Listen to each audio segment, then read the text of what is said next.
with me. I didn't expect them to show up, and I think they showed up. I'm not going to ask them. So No, see okay. if I have Don't ask anyone them. else. Don't ask them. Moving right along. Okay. One thing that's going to make you happy is being a little more in community. Do you go to a church, or is there any kind of like? I volunteer as much as I can, and have done so when I retired as a social worker. So I try to do that, but there's a situation at home. I can't do much anymore. Yeah, I'm sorry. I get that. Yeah. Well, what I get is there's some sort of financial upswing coming, but it's not for 2 months. Not for what, please? 2 months. I'm sorry. It's not a great headset. But what is happening in between time? Have you just started up something that was like an old hobby or something you enjoyed doing? No, not recently. You might want to think about. Yeah. You're what? Artistically inclined, and I'm in clay class, but I don't sell anything. Okay. What I was saying is there's something you did as a child that you could kind of do right now without any expenditure or having to stray too far away from the house.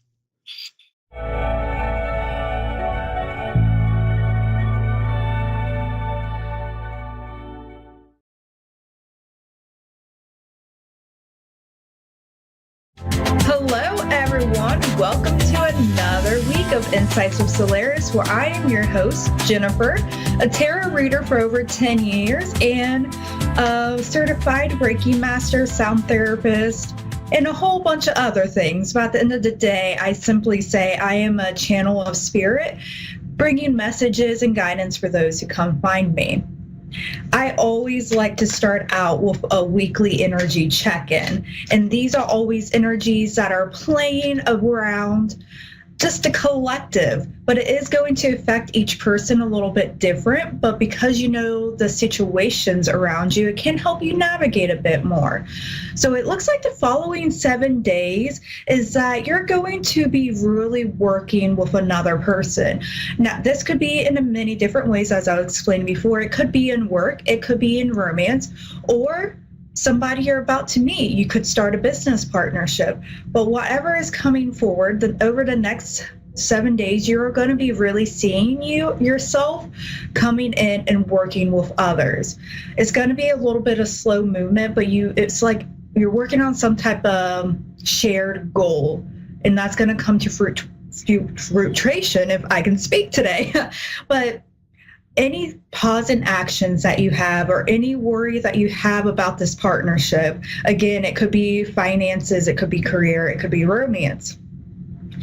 It's all unnecessary worry, because the contracts that you have in place are going to be okay. They're going to be fantastic, and you're going to get the outcome that you want. So we have this beautiful star energy just helping us throughout the week. So the things that we have been hoping for, that many of us have been praying for or wishing upon the star, they're coming to you one step at a time. So if you're looking for that career change, or if you're looking for that relationship, all of the energies are coming around this week to really support that, especially if you're doing some type of collaboration with another person. And I'm just going to get one more overall card to see what do we need to know about this week. Unity. Okay. This could be many different situations. Of course, as we go into collective readings, we often have all these situations. But as we go into unity, it is about truly understanding the people you are working with. You don't have to agree, but it's about finding viewpoints and mindsets that can be agreed upon for spiritual, what I'm hearing, reorganization and personal growth. So it would be a good week to kind of find like-minded people. you're staying with friends, just enjoying some good conversations as well, because you have a whole lot of coming towards you. And as we're already coming to the end of February, things are going to continue to pick up throughout the year, getting a little bit faster. So we're kind of going into this period where this is your like last moment to rest for a while, because it is going to pick up and it's going to start moving very quickly once we go to March. And so when you follow up until next week, make sure you are standing your ground. You know that you have what it takes to make wise decisions in all your partnerships and all your work dealings, and just continue to follow that star. And we are going to go to our caller tonight, and we have Faith from Oregon. Hello, Faith. How are you?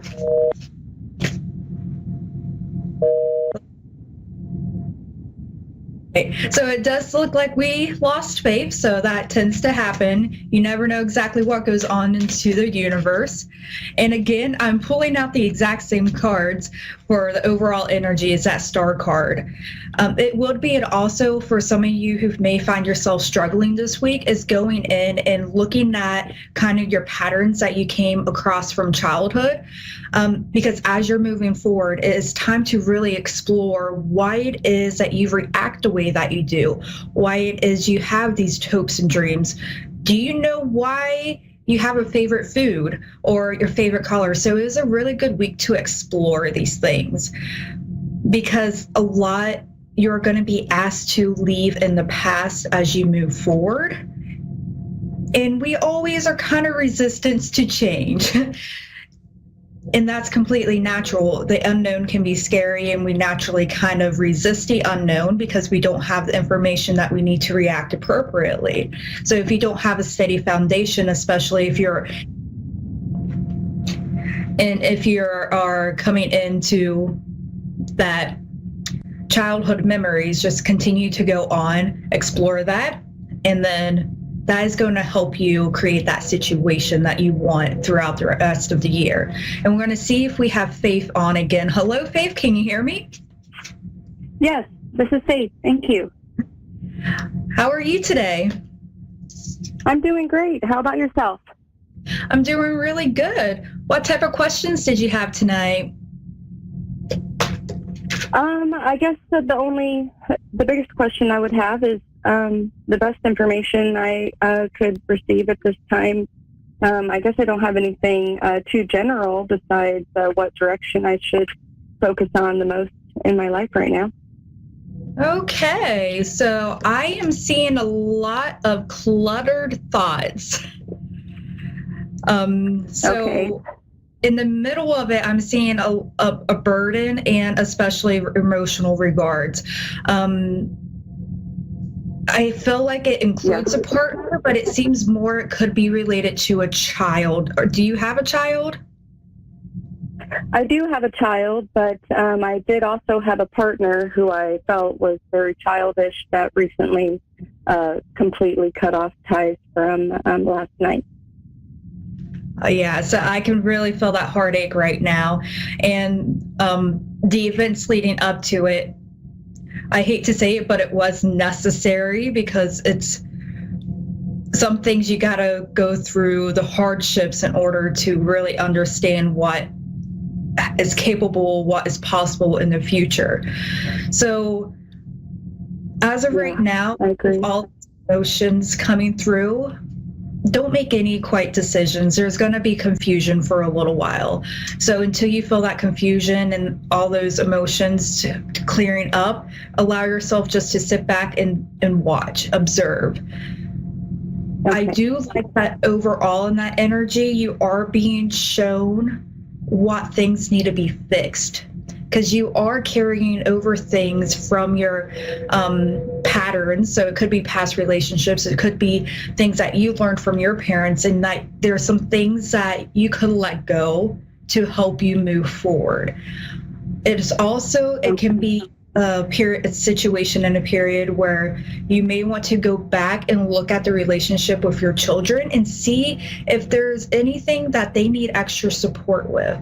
Because what I'm seeing here is that a child needs a little bit more support, but they're not able to speak up directly right now.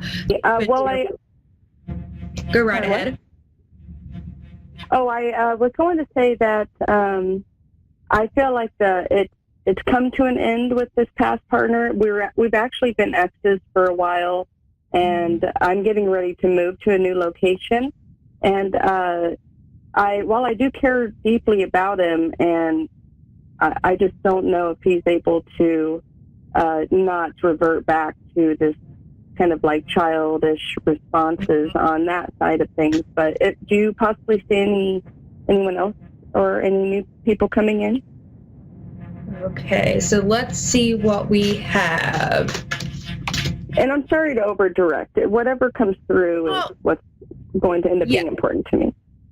So now this is clearing up. So we have that past connection. Okay, I do see a potential for that reconciliation, but of course we have that 50-50 where the current path is wanting to step forward and like getting some emotions out.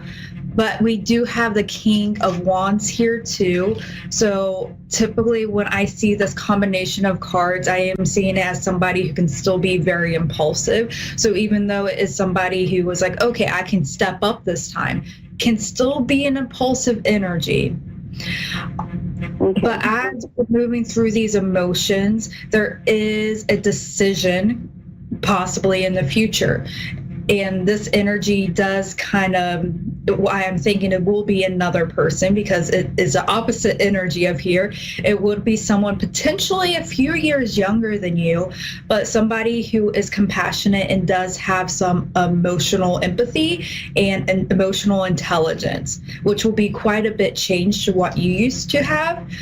But there's going to be something that you need to go in you to release some past relationships. Of course, this is one of the past relationships, but really look at it to see if you want the path of reconciliation or would you want that new person. I see a lot of growth with the next new person. But it's you to decide on what you want, because you have a lot of options.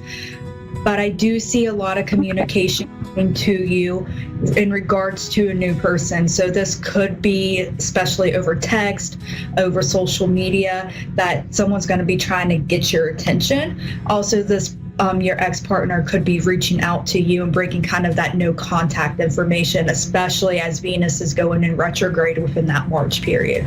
So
to A1R Psychic Radio, Earth's #1 psychic radio network, and watching Moonstruck TV, Enlightening Television. Welcome. Time for Intuitive Readings with Nay Mary. Live from intuitivereadings.com.au. Connect direct. In North America, dial 888-454-2751. In London, 20-3519-2158. In Sydney, dial 02-8488-3147. Or online, contact us through our Facebook page, facebook.com/psychic radio. Or one of our websites, askoneradio.com or moonstruck.tv. This is Intuitive Reading on A1R, the Ask One Radio Network. Hi, and welcome to A1R Psychic Radio. Wherever you are today, Thank you so much for tuning in. I'm Nay from Intuitive Readings. I'm a psychic and medium, and each week I deliver some insight into some spiritual topics and readings for listeners.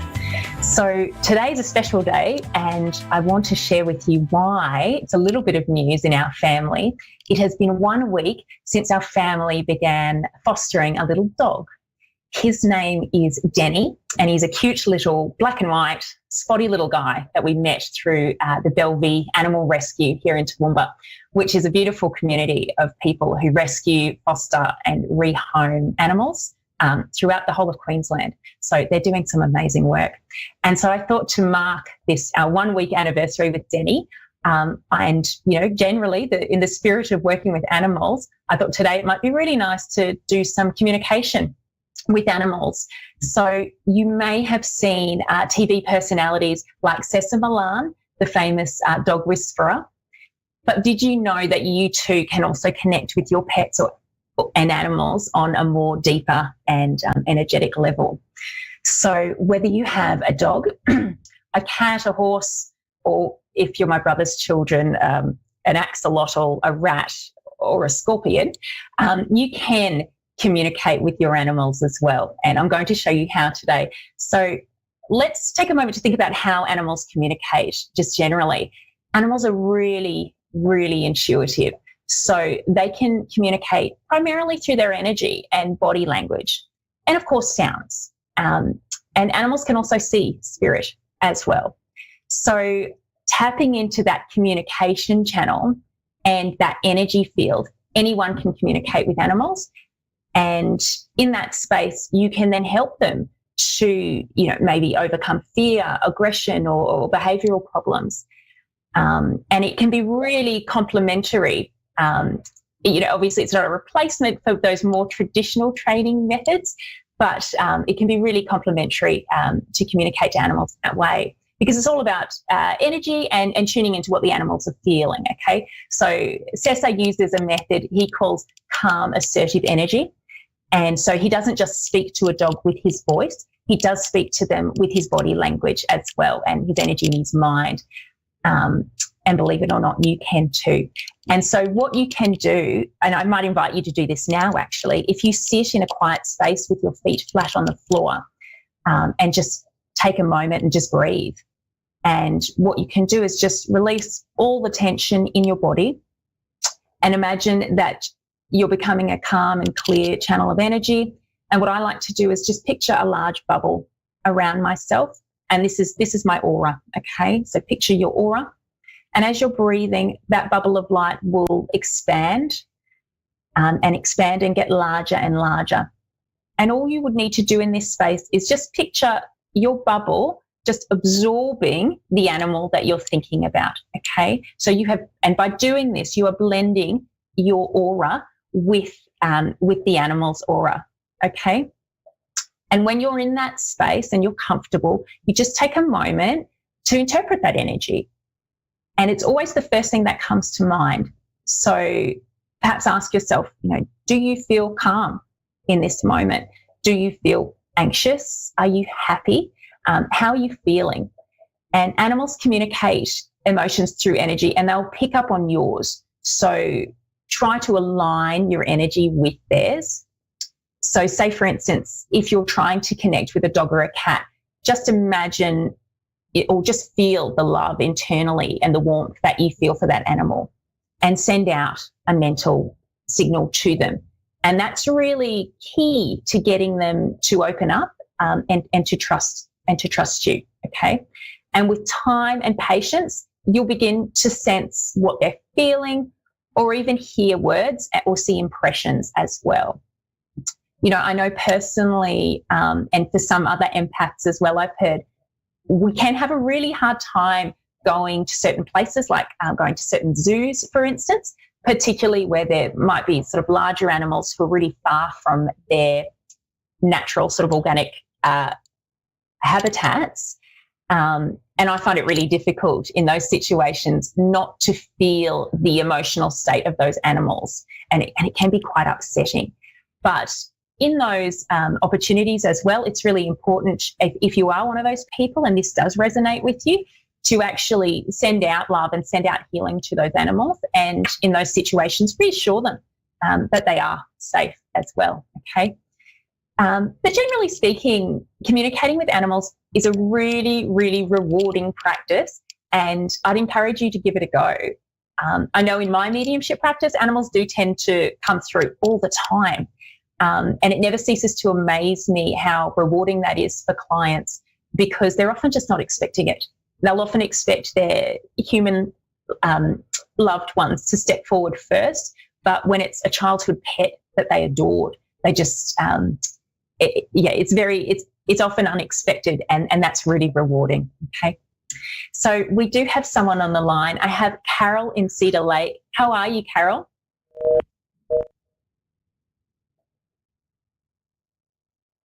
I may have just lost Carol there, but yeah, if you have an opportunity in the coming days, I'd really encourage you to either think of an animal that you have, or be with your animal and just really try that technique where you're expanding your aura into their space. It is extremely, it's a really profound communication channel that you can strike with an animal in that way. And it means that you can sort of deliver messages in a non-traditional, softer, gentler way. Okay. And I might just do a reading for the collective. Oh, sorry, I do have Carol on the line. How are you, Carol? Hi, I'm great. How are you? Good. And have you got any questions for Spirit today that I can ask for you, or are there areas in your life that you'd like me to assist you with? I have a little concern. I want to know if there's anything I'm not doing or should do in my personal life. I think I'm on the right path, but I wanted to make sure if there's anything my guides or loved ones would like to say that if I need to do something. Sure. Well, our guides will never tell us what to do. Ultimately, you do have free will and can make all these decisions yourself. But certainly, I'm going to tune into the energy and see what your guides want you to know at this time in this space, okay? Okay. And I am getting a lot of worry. So immediately when I'm tuning into your energy, they're making me aware of some worry and some anxiousness in some areas of your life. So I do want to just explore that a little bit. I've had some financial problems. That's probably what you're picking up on. Yeah, and so they're showing me, I've just pulled a tarot card for you, and they are showing me the Ace of Wands, which is there is fresh energy coming in here. Okay, so it's almost as though you are being called to really trust that you are on the right path and you are making really good decisions in this space. I am told that you are very intuitive as well, Carol. So those messages that and perhaps you're not interpreting them as messages, but those feelings or gut instincts that you're feeling, that is Spirit communicating with you and trying to help you on this path. It does feel as though this is just newly changed. So I don't know if that's just a new change and there is some worry that sort of the past will repeat itself, but certainly Spirit is making me aware that the current energy shows that you're actually on an upper trajectory here, okay? And this is really positive for you.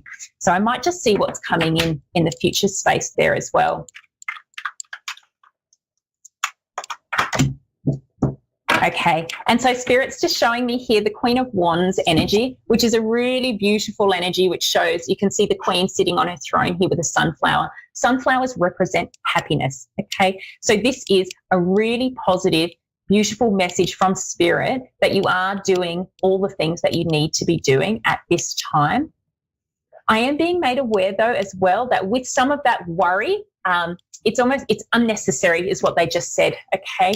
So I know it's hard to sort of alleviate your fears, particularly when you've experienced something very difficult in your life and you're trying to move away from that space. But I would encourage you to, if you begin thinking about things that have happened in the past, to just change your mindset and put it into the direction of trust, okay? And just trusting that your guides have your back in this situation. That makes great sense. Yes, you totally. Because they absolutely do. And in terms of long-term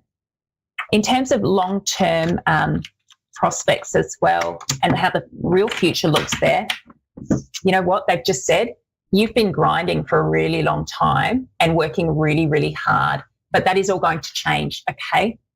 So this is the the 8 of Pentacles, and it does indicate a gentleman working really hard, okay? But this was shown in reverse, which to me is my symbol for this is no longer necessary, okay? So this will not be a blockage for you. You will get to a point where you're not having to put in so much effort, because they are making me aware that there is a lot of fatigue and a lot of worry around what's going on, okay? So there will be, so there is sort of light at the end of the tunnel, because I do feel as though you are still working really hard to get to where you want to be.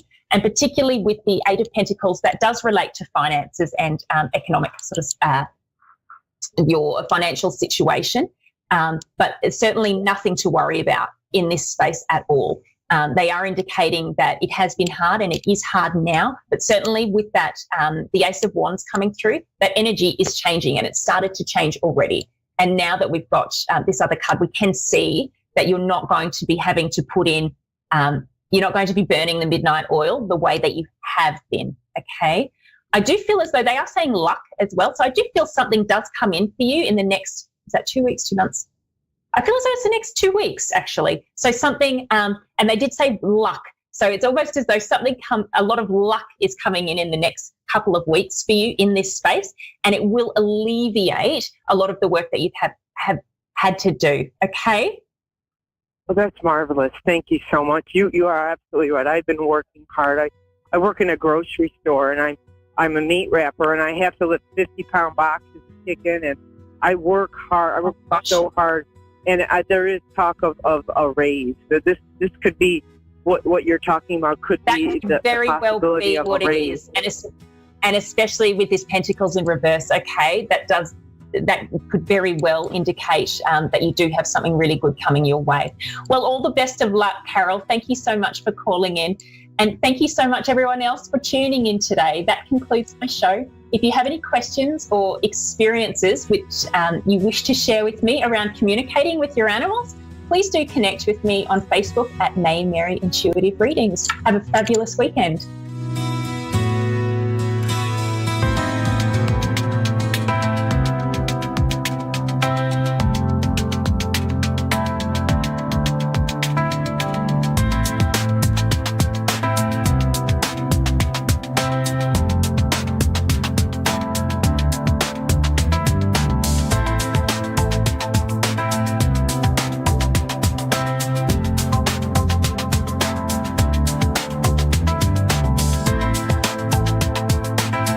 Listening to A1R Psychic Radio, Earth's #1 psychic radio network, and watching Moonstruck TV and Lightning Television.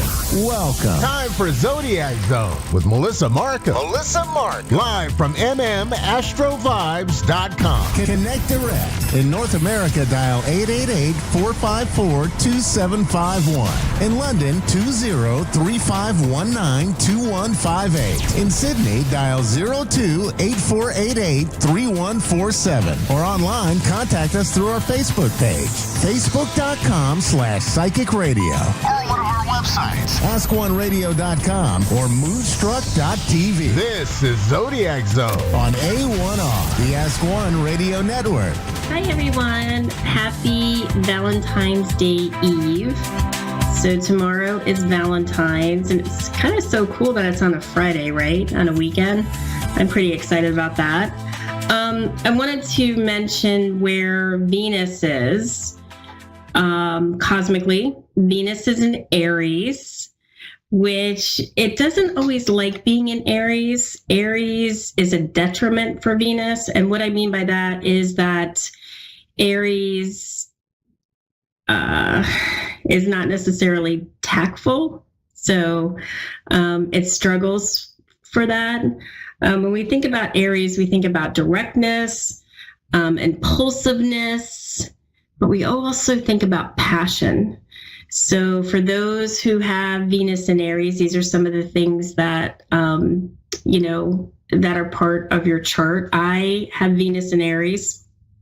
So Venus in Aries means that people can fall in and out of love very quickly. They get pretty bored.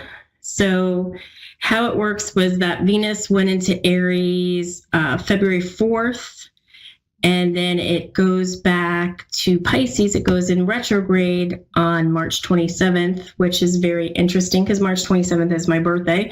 So it goes back into Pisces on March 27th. So what it could mean for the other cardinal signs, which are Capricorn, Libra, and Cancer, is that the cardinal signs all tend to kind of work together.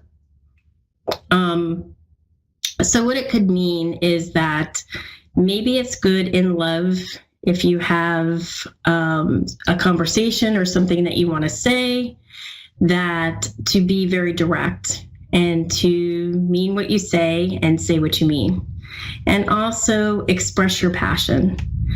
That is very important. So that's what I wanted to say tonight on this Valentine's Day Eve. I'm going to do a reading now. So just to kind of give you a background for those that are listening for the first time, I'm a vibrational evolutionary astrologer, which means that I'm going to look at your soul purpose of why you're here and what holds you back from living, at your highest vibration. So I am going to take Luann. Luann, are you there? Hi, I'm here. Happy Valentine's Day Eve. Happy Valentine's Day Eve to you as well. So yeah, I'm going to do a evolutionary reading. So like I said, I'm going to really look at something called the lunar nodes in your chart. They are elliptical points in the sky, and they're very karmic. All of us have them in our chart. It's the south node is the past lives, early childhood, and the goal is to try to get to the north node, which is your North Star. So let me put on my glasses here. Luann, I'm typing. What is your birthday, day, month, year? February 24th, 1968.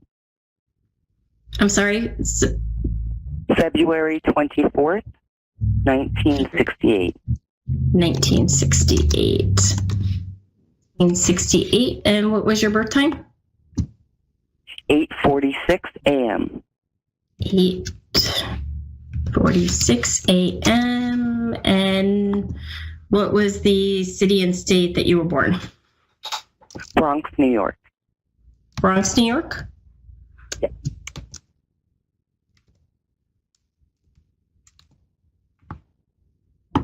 Okay.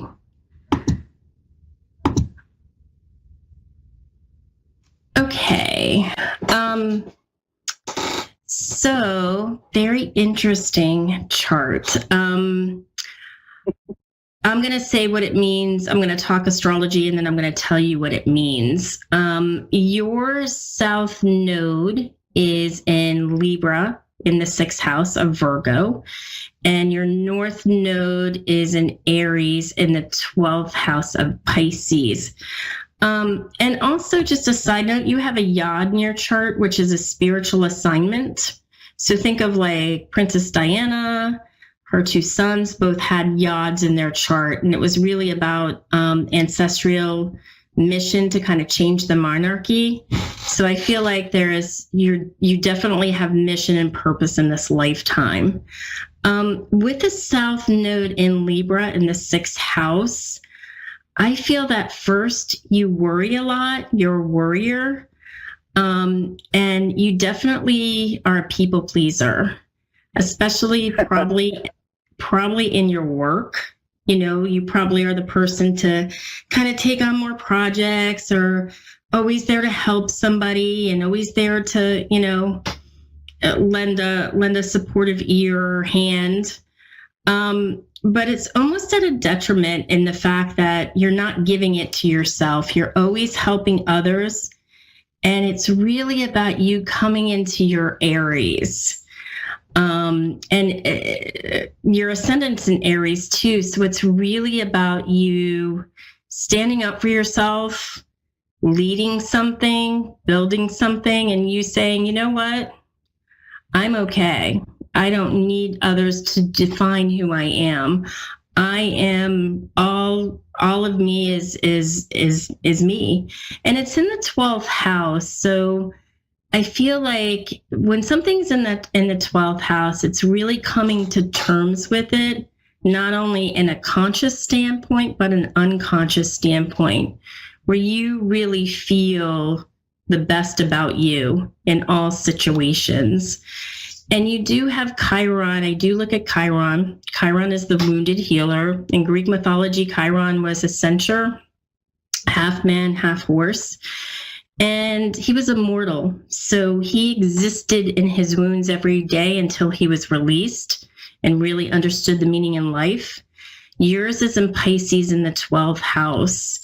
There's something about that you have maybe trouble connecting to source, or you have trouble, something about, and it's something about mental illness or people in the hospital, something about that, something about, I don't know, could be past life stuff. A house could be anything from 30 to 40 different things. How does this feel? Does this, and I feel like too with Saturn there's a little bit of fear, and like I feel like with all of this, you're really interested, but you're like, it's a little bit scary too. How does this all feel? Do you resonate with this? I resonated with everything up until Chiron. Up until Chiron? Okay. Yeah. Yeah, and it could mean a couple of different things too. It could mean when things get too heavy, you want to isolate. You don't want to talk to anybody. You want to kind of just be in your own kind of space, 100%. And again, those are some things that it could be. But I feel that with the sun in the 11th house, you are a people person. You're good with people. People like you. People trust you. And you're probably really good at what you do. You have Venus in the 10th house. You also have Mercury there. They're both in Aquarius. I feel like when you do your job, your career, you kind of do it your way, and you speak your way. It's like a little bit to the beat of your own drum, but it really is about you getting into your power and you feeling like, you know what? I don't care what anybody thinks of me. I'm me and I'm happy with me, and whatever they think is what they think, because I am a South Node in Libra too, and I spent years people pleasing. And then I realized, listen, the only person that I can really please is myself. And that's the most important person to please is yourself. Even though there's always that hint of us thinking, well, is that selfish, or am I not being loving or caring? No, because if you're always giving it to other people, you're not giving it to yourself. Have you had a lot of jobs? Or have you changed your routine a lot? Because you have Uranus there in the 6th house. So I've always had multiple jobs, and I've had, I work in a salon, and then I've had a freelance business. Got it. Yeah, and I feel too with you have Neptune in the 7th house, and it's in Scorpio. Do you have a soul partner? Is there somebody that is like a soul partner? Are you looking for a soul partner? I'm looking for a soul partner. I thought that I found a soul partner, but it's not seemingly working out that way. I think it's hard because South Nodes and Libras are such diplomats, and it's one of those things that, and this I would caution, and I struggle with this myself. It's we give and give and do and do and do, and we expect the same in return. And 9 times out of 10, that's not always the case. So It's like, I think it's really about balance and not always looking for perfection, because there's a tiny bit of us inside, or there's a tiny voice inside says, okay, he seems great, but why doesn't he do this and this and this? So, again, whenever you're feeling that, you're giving too much, pull back and start giving to yourself. And also, because it's in the 6th house, I'm just going to say it blunt because my Venus is in Aries and I'm going to be blunt tonight. Let that shit go. The worrying, the thinking, just let it go, because it's really about us saying to ourselves, everything's going to work out. Everything's going to work out. And tomorrow, if you don't have a partner, be the partner, have a partner in yourself. Do something really nice for yourself this weekend. Something that you wouldn't usually do for yourself, do it this weekend. Give it to yourself. Because Venus in Aries is about loving ourselves too. So, and that's what I have for your Valentine's Day reading. Thank you so much. I appreciate it. Thank you. And if you ever want to go deeper, we can go deeper. I do business readings. I do personal readings. It's my website is mmastrovibes.com. So happy Valentine's Day to you, Luann. Thank you so much. To you as well. Okay. Have a great rest of your night. Yeah, and I wanted to leave you with that message to everybody listening, that it's important to do things for yourself. We get so into having the perfect lover, doing the perfect thing, and I believe that it's loving yourself.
Listening to A1R Psychic Radio, Earth's #1 psychic radio network, and watching Moonstruck TV and Lightning Television. Welcome. Time for the Mini Medium with Stephanie Cowan. Live from TarotWithSteph.net. Connect direct. In North America, dial 888-454-2751. In London, 20-3519-2158. In Sydney, dial 02-8488-3147. Or online, contact us through our Facebook page, facebook.com/psychic radio. Or one of our websites, ask1radio.com or moonstruck.tv. This is the Mini Medium on A1R, the Ask One Radio Network. All right. Hi, guys. Welcome. Happy Hump Day. Happy Wednesday. I am your mini medium on the A1R Psychic Radio and the beautiful Moonstruck TV. I am sounding a little hoarse, so bear with me. I've been kind of fighting a little bit of a cold, so If I sound a little bit different, well, that would be why. So I think that that's something that I think a lot of people are dealing with right now. Just all of this kind of, crud that's out there, especially, here in Utah, the weather's been kind of weird. It's super warm one minute, and then we get really cold, and, then we got a whole lot of snow, and then, nothing. And so I don't know if our immune systems definitely go through some kind of crazy test. But anyhow, so it is me. It is just me with a little bit of a frogginess today.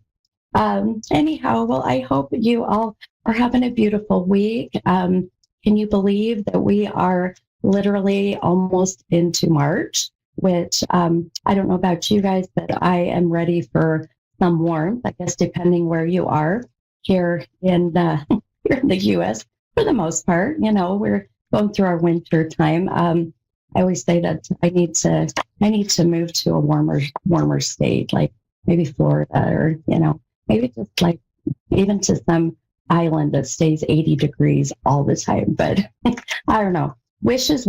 But anyhow, it's time for some spring. I'm so ready.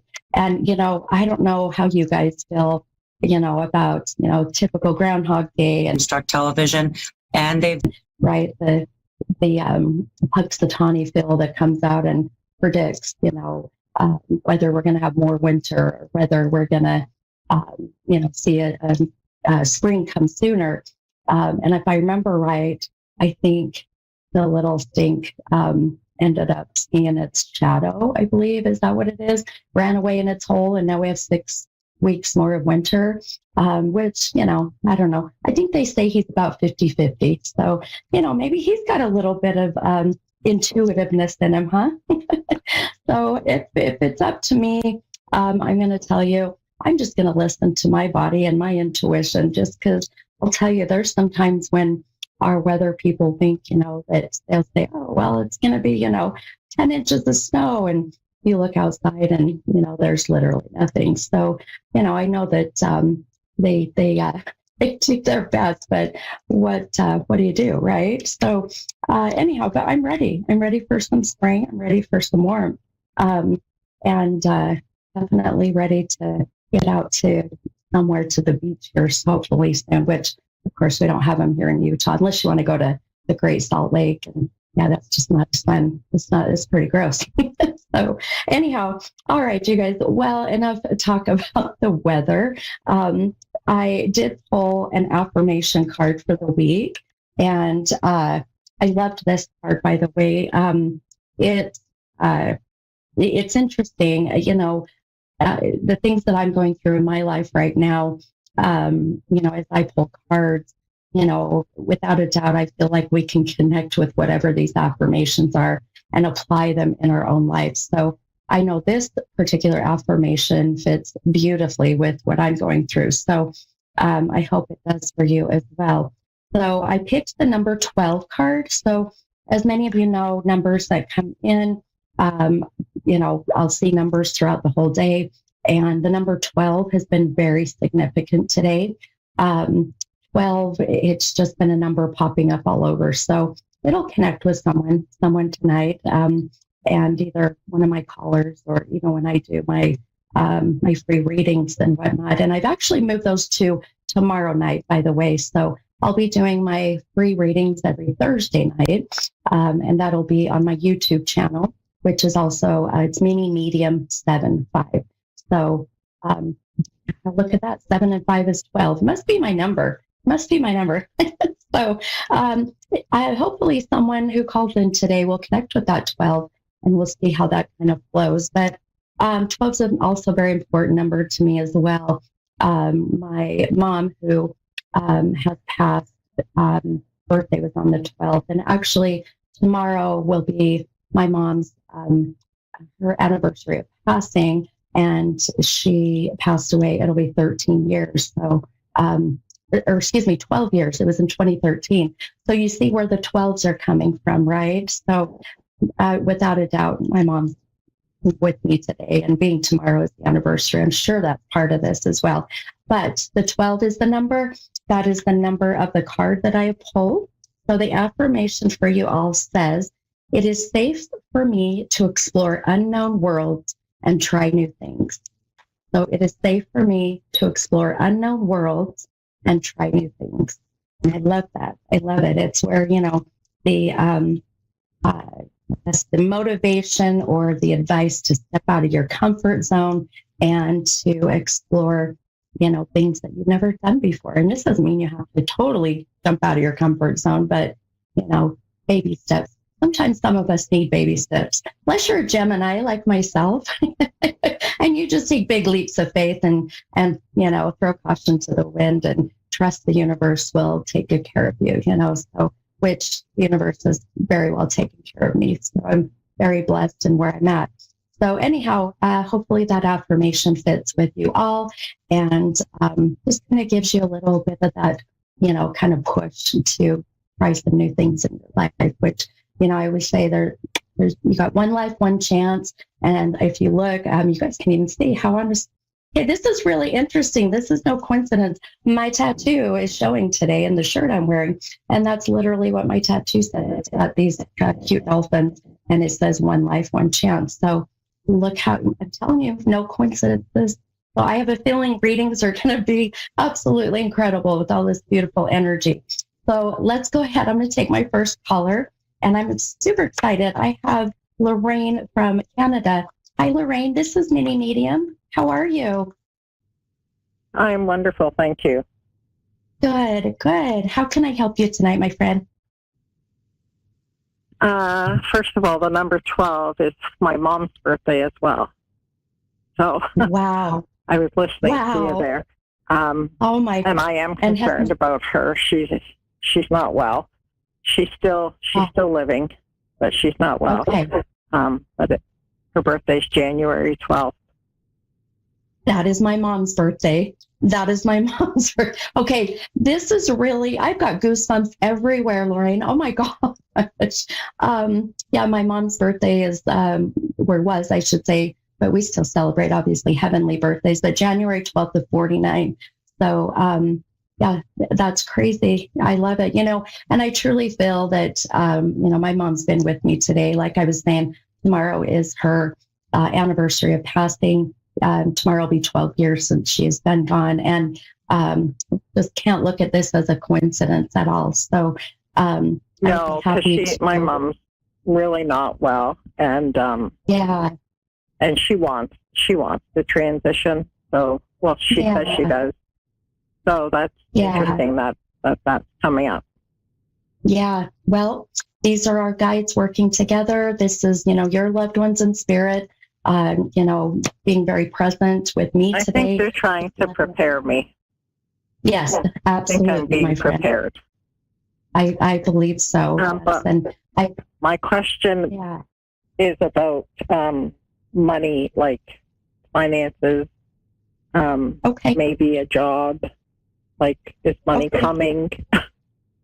Is a job coming, or should I continue just plugging away with what I'm doing? Gotcha. Okay. You got it. All right. I'm going to pull a couple cards here for you. I use cards, tarot cards for that matter, as just kind of a nice guide or a tool. Sometimes it gives us, a template of what's, to come in the reading, but I also like to use them as a visual validation for you to really see what my gifts are giving to me. So I pulled a couple cards, and I went ahead and pulled 2 cards with the number 12, counted out 12. And the first card that came out, and I love this for you, Lorraine, is this wheel card. I'm going to show it on the camera because these cards are beautiful. But this gal is, in this yoga pose, and she's balancing herself on what is a compass. And this connects to your internal compass. Then she's balancing the light and the dark in her life, if you will. And this wheel card came out right side up. So really, this is where, if we go by definition of this tarot and what it's telling us is that, right now things are, if anything, they're, what's the word I'm looking for? It just maybe comfortable or it just feels like, that I don't feel where you're at right now is challenging you in any way, shape, or form. Does that make sense? I'm pretty stressed. I'm pretty, financially stressed. Sure. And are you working right now? I am. I'm self-employed, so it's, it's up and down. It's slower than I would like it to be, but I feel like that's my own doing as well. Sure. Yeah, absolutely. Well, and I, from one entrepreneur to another, from one business owner to another, I completely understand, the stress and, the feeling of, gosh, do I just keep moving forward with this? Is it time to just, be done with this journey and try something new? And, is it worth going through all the stress, and the imbalance in your life that comes, I think, with any business owner. So I can relate, but I also, when I look at this card and just the feeling I'm getting for you and really meshing a bit of why, we're connecting our mom's birthdays being the same. I mean, there's no coincidences at all. And this is our guides. I agree. Yeah, it's beautiful. It's our guides working together, to inspire both of us for that matter. I've been in a little bit of the same slump, ironically. So, I quit a job about 2.5 years ago as a project manager for a large health organization and decided to quit my job to pursue my purpose, with opening my gifts and sharing and doing readings and whatnot. And it's been amazing. But it has its challenges, like I feel you have. It's not easy relying on other people, and they're coming to the business, right, to pay your bills, so it's hard. Right. But I'm going to tell you, Lorraine, this is what I think is so beautiful. And I can't look at this any other way. Without a doubt, my friend, that you and I were meant to meet each other today. Our moms are working together on the other side. Now, I know your mom is still here in the physical, right? But I do feel that your mom is in and out of, as they can say, dimensions. So she has her moments of crossing over and coming back, but even spiritually working together, that you and I both, my friend, need to keep moving forward with something that we've been so passionate about. And I truly feel, even as I'm looking at your cards, even intuitively, it's challenging, but yet the reward is going to outweigh, the challenges. So I do feel about April time, I keep going about second quarter. So April, May, June, really, I feel you've got a big, the burst of energy, I guess, if you will. It's a sense of finding your compass again, finding your true north. And that's, the balance of the light and the dark. So I don't want you to give up, my friend. I feel like that whatever this business is that you're doing, it fulfills others, but it really does get back to you as well. I think just right now, I'm going to say we, because I feel you and I are in that same funk. I just feel like we just need to push through this, and I feel you do as well. So the other card that came with it is the sword card. Now, a sword is like having kind of an imaginary sword, if you will, and you're using this sword to fight and to defend and to protect. So you fight and you defend and you protect your purpose, this journey that you are on. And I feel like, yes, our moms in a way are working together to bring us together. And really, I feel for you. Don't give up on this business. Okay. It's just a temporary, a funk right now. So, but watch for about that second quarter to see this change. Now, this is going to require some discipline of just sitting down and getting a game plan together. Obviously, the universe. I agree. I'm laughing at that right now. Yep. You and me both, my friend. You and me both. So, and we're even energetically, we're coming out of, everybody is kind of this weird funk, this energy that's been kind of blah. And so mark my words, I really feel, right about that time, you're going to see some beautiful changes. So hang in there. Okay. Okay. So no, All right. no Well, job coming up. I didn't feel anything that would be a good fit, if that makes sense. I just don't. feel that It does make sense because I'm applying, Yeah. I'm looking, but my heart, it like kind of, I'm cringing, like, no.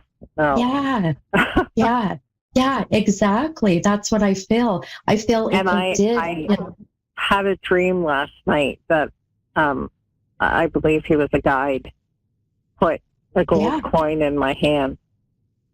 And I'm like, okay, so something's coming. Absolutely. I'm going to show you. I don't know if you can see, but you can go back and watch this on Moonstruck TV on YouTube, or even on Facebook for A1R. But the card I'm holding up, the wheel, has literally a gold coin in the center. Oh, Literally a gold coin.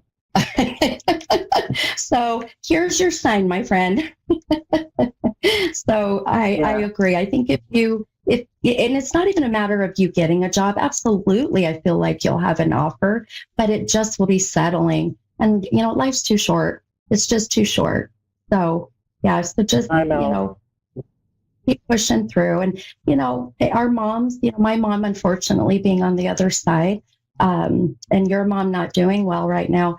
These are the lessons we need to pay attention to. And I think that's why I need to take this pause, because I'm consumed every day with her. Yes. So I could not have a traditional job right now. Exactly. Yeah, you're seeing all the beautiful signs and why everything's happening the way it's supposed to. So just hang in there, and I really do feel you're going to see that change in that second quarter. As long as I can see some money coming in, I can hang in.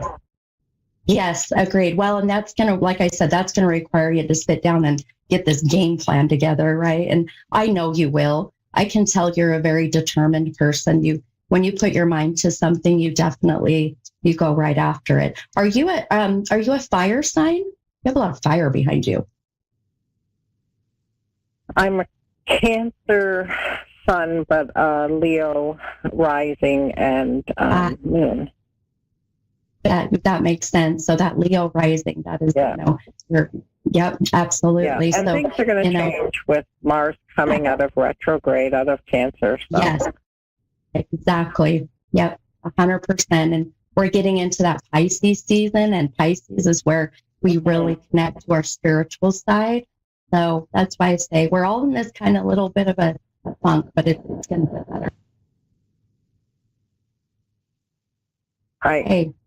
All right, my friend. Well, thank you for calling. I hope this helped you, and have just such a beautiful day. And I'm just so happy that I got to talk to you and have that validation of, my mom being with me, but also, your mom and that relationship for you being there. So thank you so much. Okay, thank you. Hey, you're welcome. Have a great night, my friend. Thank you. You too. Hey, all right. Bye-bye. All right, you guys. Wow. My gosh, I'm telling you, things do not happen just, coincidental. That what are the chances of having someone in Canada with the same birthday as my mom's and literally that number 12? And I mean, I'm telling you, mind blowing. All right. I have time for another caller, but I missed the name. So, Charles. Hi, Charles. This is Mini Medium. How can I help you tonight? I really don't know. You don't know? Okay. I really don't know. Is there a certain question or a type of reading that you were wanting, or wanting to try to connect to someone who has passed?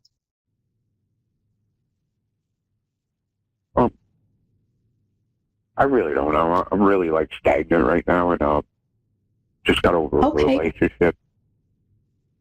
And I don't really know where I'm going with that, Sure. Okay.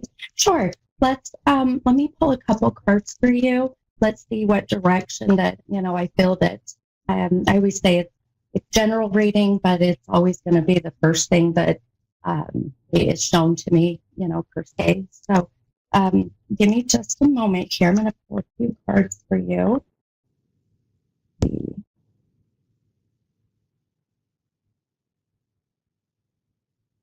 Well, it's very interesting because I've been drawn to the number 12 today. And does the 12 connect with you in any way by chance? Whether the month of December? Kind of. The only way I think of the 12th, that was the girl I just broke up with. That was her birthday. Wow. 12. Okay. It was on the 12th. Okay. All right, my friend. Well, I don't know if you happened to hear the previous call, but the number 12 is my mom's birthday. My mom has passed. Tomorrow is her anniversary of passing. She'll be on 12 years. And all of these numbers that are coming in, the gal before you, her mom's birthday is the 12th. And now I've got you here with me with the girl that you were just with being the birthday, the 12th. So all these signs are what our loved ones in spirit or our guides bring to us to give us, hope and, give us, motivation, inspiration, whatever it may be. And so I feel really without a doubt, as that's her birthday, the gal that you are no longer with, I pulled the 12th card, and the crazy thing is the Lover's card came up, which, I mean, I do not believe in coincidences. There might be some irony there. The other card that came with it is this 10 of Wands. Now, the way these cards mesh together in the sense of what I'm seeing just with you and moving forward with your life, you definitely wear your heart on your sleeve, Charles. There's no doubt about that. So you do. And are you are you a water sign or an air sign? No, I'm an Aries. I'm a fire. You're a fire. Okay, you're the Aries. Okay. I had a lot of fire sign coming through. So and fire signs are very drawn to or need an air sign. Sometimes water signs are good. So now we're going into the season of the Pisces, and this is really where you see a lot of emotions coming out. People really starting to maybe feel overly emotional. And this is where I just want you to be mindful of putting your energy towards what you are passionate about, as far as, if you like to hike, if you like to, you ride a motorcycle, if you like to exercise. This is where all that energy needs to be funneled, because Aries, my husband's an Aries, and those Aries fire signs, boy, they love and they love hard, but they also really can, have all these emotions explode. So I just want you to be mindful of that. Because I do feel about October, and I know that's putting us out, 8 months, but gosh, October will be here before you know it, Charles, and time flies by so damn fast. So, but October, as October comes, there is a sense of you even offloading some of the unnecessary baggage, if you will, of emotions of, past stuff that just hasn't been good for you. So, in the meantime, in the next 8 months, please I want you to really be focusing on doing the things that you're passionate about, or what you love to do, or even what you used to love to do. So why do I see you outdoors a lot? Are you an outdoorsy person? I'm a tree guy. You're a what? I'm a tree guy. You are? Well, that's why I see you outside all the time. That makes a whole lot of sense. So that's really cool. What state are you in? I saw it and I missed it. I'm in New York. In New York. Okay. I just visited New York last year in November. It was so fun. It was beautiful. So, I'm going to tell you, your way of grounding, your sanctuary is to be outdoors. So I know that, you're outdoors for work, but then also take some time to just be able to do some grounding, let go of some of these pent up emotions. But I'll tell you, like I said, right about October, right about the fall time, I do see you starting to connect in a new relationship. This past one, unfortunately, that ended, I just feel it was even a sense I feel she's struggling with finding herself right now. So she's trying to figure out who she is. So just, give it some time. But I've got about 2 minutes. I've got a whole lot coming in for you. I do want to tell you, if I may, I'm just going to tell you, I have a very strong father energy. So has Dad passed? He passed last year. Okay, your dad is with me. I can feel his soul. And I feel your dad is so adamant that you know how proud he is of you. And so I feel that right now there's been so much that has come your way, but it's that feeling of, him saying your last name, right? So if, my last name's Cowan. So it'd be like, well, the Cowan men don't do this, right? Cowan men are strong. And that's what I hear your dad keep saying and wanting you to. Yep. Oh, I know, because he's telling me. Your dad is very strong. He's a strong soul. Anyhow, well, I've got about 45 seconds, but I hope this helped you just to give you some motivation and inspiration for October, and you'll be fine, my friend. You have an amazing energy. You have a great heart. Just, everything happens for a reason. I know it's a cliche saying, but I truly believe it. So hang in there, okay? Thank you. All right. You're welcome. Have a wonderful night, Charles. Thanks for calling.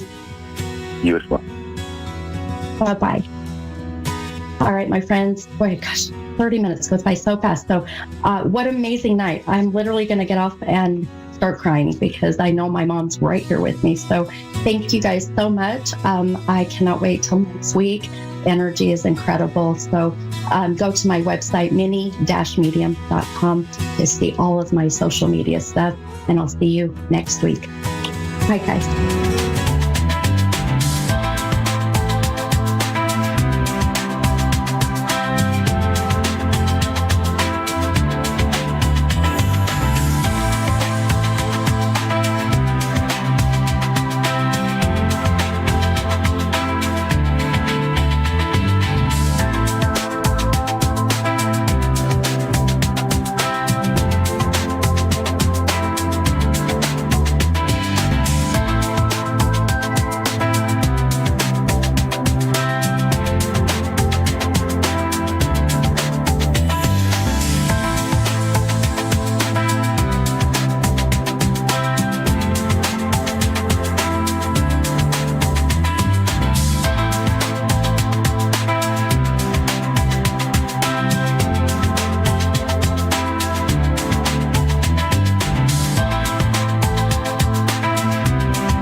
To A1R Psychic Radio, Earth's Earth's #1 psychic radio network, and watching Moonstruck TV, enlightening television. Welcome. Time for Mystic Medicine with Dr. Nikisha Faye. Live from drnikki.com. Connect direct. In North America, dial 888-454-2751. In London, 20-3519-2158. In Sydney, dial 02-8488-3147. Or online, contact us through our Facebook page, facebook.com/psychic radio. Or one of our websites, askoneradio.com or moonstruck.tv. This is Mystic Medicine on A1R, the Ask One Radio Network. Thank you. Hello, everybody. Welcome, welcome, welcome. Dr. Nikisha Faye here, mystic mentor, spiritual guide, wisdom teacher, all the fun things that resonate from my heart to yours. So the past couple of weeks, I've sort of been sharing a little bit more about the work that I do. And one of the main intentions of my work is to be able to support people understand their health and wellness at the deepest layers, and understanding the energetics that actually then become to create physical disease within us. And, this doesn't mean that we're bad people. The truth is we all have stuff. And our capacity to allow ourselves to move through it as opposed to hang on to it is how it relates to our body's ability to be able to heal. Because when we're holding on to old stories and, thought forms and beliefs that aren't benefiting us, it affects the ability for our body to do what it does naturally, and that's heal. And, when we first start diving into, the deeper meanings of, what is happening within us, the most important thing to remember is not to take it personally. Because the truth is we all have stuff, and we've all come here to navigate different layers of this experience. And so it makes it a lot easier when we allow ourselves to view ourselves through the eyes of love, to try and understand more deeply what sort of beliefs we might be holding on to that, perhaps isn't benefiting us. And so when I was feeling into what would be good to explore a little bit more today, and it came up about the heart. So heart disease, my background as a naturopath, I've been a naturopath for almost 30 years. I have my doctorate is in natural medicine. One of the things that is still the leading cause of ill health in our world is heart disease. And, if you can resonate with this, or if there's something else that's sitting there for you, I will be taking a caller or two after I share a little bit more first to help you to understand, a little bit more deeply what's happening in that area energetically. The big why, is this the most shut down energy center in the world? And, so the heart, when we look at the energy of the heart, it's actually the balance point of all of the other energy centers as well. And so when we can do little different practices and processes that help to harmonize our hearts, it actually helps to harmonize all of the other energy centers as well. So it's extra special in that way. So the energy of the heart operates on the frequencies of joy, of gratitude, and of appreciation. And so when we're connected into those types of feelings, those types of thought forms, those types of experiences that allow us to connect with that energy at that level, it harmonizes the energy of our heart space. And so when we get stuck, it's a bit windy here today. So when we get stuck in the patterns of lack of joy, lack of gratitude, taking things for granted, not appreciating the little beautiful things that are always around us as well, it starts to close off the energy of the heart.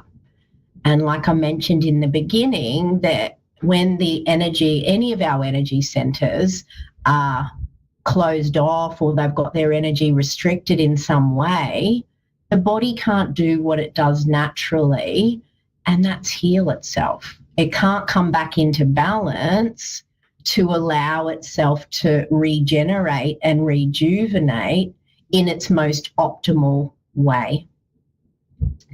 Other things that are related to the energy of the heart are things like tolerance and acceptance, forgiveness. Now, they talk about forgiveness being one of the most difficult things for us to reach within ourselves. But an important thing to be aware of when we are having tolerance for things, we're allowing ourselves to find forgiveness or acceptance. It doesn't mean we're condoning behavior. It doesn't mean we're letting people get away with treating us in a way that isn't okay for us. It's still important to have that discernment for sense of self, that sense of self which is connected to the tummy and the digestion. So we might talk about that a little bit more another time. But so having those boundaries and that discernment about how we do and don't desire to be treated is very important, because we don't want repeated patterns of bad behavior towards us. But when we think about, in its truest form, forgiveness,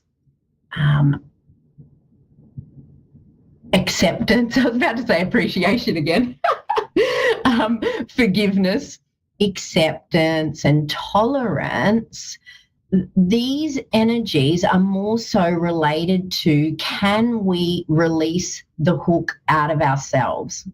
Can we let that hook off of being annoyed with the neighbor? Because really holding these energies isn't really doing anything to the other person. Most of the time it's not doing anything to the other person. What it's doing is it's hurting us. It's hurting us by allowing ourselves to continue that repeated suffering within our own heart about, something that we can't even change. We only have the capacity within ourselves to, create change within ourselves. We can't really control anybody else. We can try as much as we like, but then that becomes to cause suffering as well when we realize that we really don't have any control over anybody else either.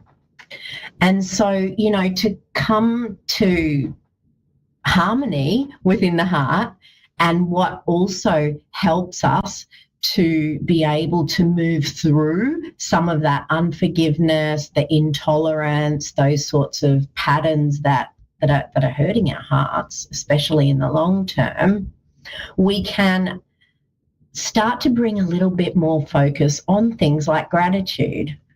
I'm sure that many of you would have heard of gratitude practice before. It's very popular. There's actually a whole body of research as well in the scientific journals, believe it or not. In the scientific journals, there's a whole lot of research on the benefits of gratitude practice, not only on mental health and things like that, but also on things like heart disease, on cholesterol levels, on blood pressure, all of those things that are asthma, because it's all the energy in this space that gets affected, all of the organs that get affected in this space as well. And so, yeah, I do. I really recommend doing things like reminding yourself of things that you're grateful for. You know, even in the hardest times, it can be harder to find. But if you allow yourself to move through that and think about, you know, what are some of your favorite things? You know, there's always something there. And if you can allow yourself to connect with that, allow yourself to feel it and breathe that feeling through your heart space and keep doing it, you're going to start to notice the shift in your energy. And then when your energy shifts, your mind shifts, our attitudes shift, and then the world around us starts to shift as well, because we start to see things differently when we're allowing ourselves to view through the eyes of love, through the eyes of our beautiful heart space. And so I have a beautiful caller. Let's get to Catherine. Catherine. Yes. Hi, how are you doing? Hi, yes, well, thank you. How are you? I'm good. Cool. Did you have something that you wanted to ask about, or where are you sitting? Well, I'm currently going through a loss of a loved one, so it's been very difficult for me as far as dealing with grief, and it's kind of taken me into a depression where I've kind of lost myself a little bit. So trying to figure out my next steps and where I'm going to go from here. Mm-hmm. Okay, so what I'll get you to do, if you can, is imagine you're breathing in and out through the center of your chest, just gently. Imagine you're breathing in through the front and out through the back. And then imagine you're breathing back in through the back and out through the front. Are you able to connect with that? Yes, thank you. Yeah, and so as you continue to do that, what that does is it helps to start to get the flow of energy through that space again. Grief is an emotion that can accumulate in this same area. It accumulates in the lungs, which is also part of that beautiful heart space energy. And so what happens sometimes when that accumulates, it creates like a bit of a closing down of your beautiful heart. And, you know, as we were just sharing, that heart space is the space where we can access that joy, access, you know, the light that, you know, is in all things around us, and for us to be able to remember that. And so as you continue to breathe in and out through your heart space, it feels like there's a bit of a layer of story that's woven around. It's almost like an edge, like a barrier that's around the heart. And it feels like there's a little bit of a story around that you could have done more, or you feel like there's something unresolved with that. Can you relate to that? Yes, that is true. Yeah, and so what this energy is doing is it's making it difficult for you to come back to your usual self, because it's containing the energy of the heart and keeping it restricted. Okay. And so as you continue to breathe in and out through your heart space, what I'll get you to do is now imagine you're diving right into the very center of your heart space. And if you can take your awareness right into the very, very center, might be really deep, and seeing if you can see a light Are you able to connect with that? Yes, a little bit. Yeah, so just breathing into that light.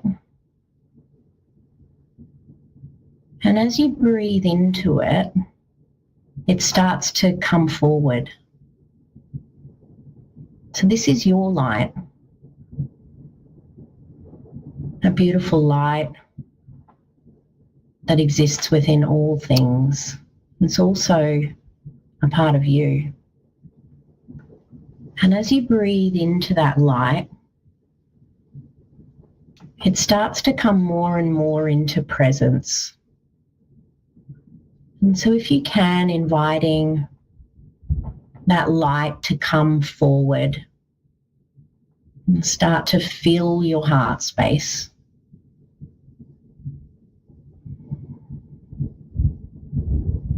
Are you able to connect with that? Yes. So as you continue to breathe into your light, it becomes a little brighter and more vibrant.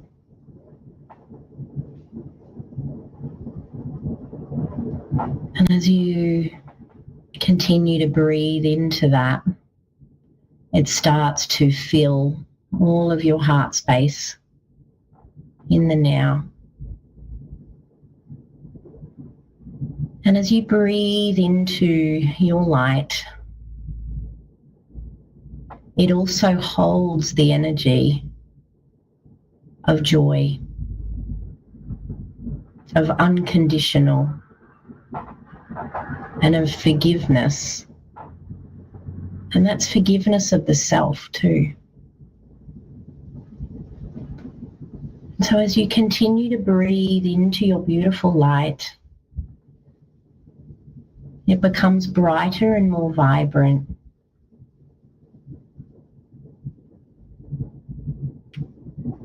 And starting to gently weave those feelings of your true essence, a beautiful unconditional heart, that appreciation, gratitude. And as you breathe into that, how's that feeling for you? It's great. It's very much a relief. Yeah. And so this will be a beautiful practice for you each day to connect in with. Yeah, for 5 minutes. So we're just going to stay with it for another minute. Breathing through your beautiful heart space, feeling your light and allowing your light to grow and expand and start to dissolve that edge that's there. Dissolve that story of guilt, unresolvedness. It's not in alignment with your true being.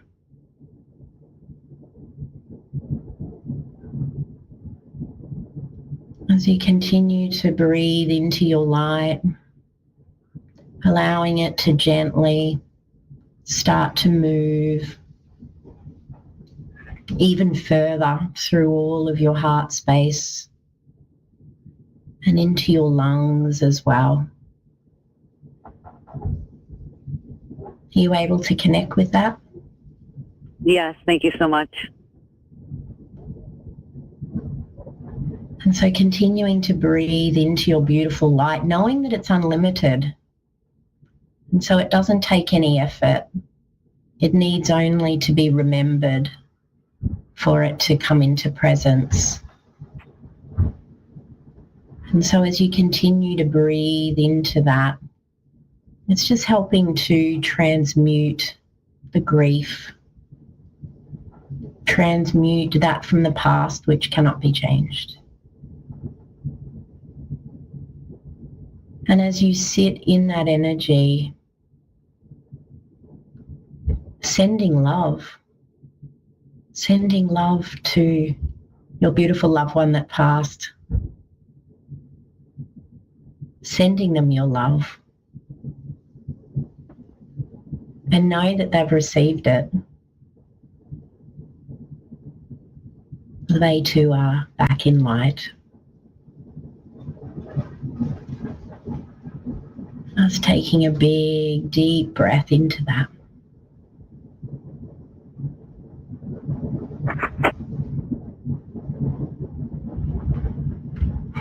How's that feeling for you? It's great. Thank you.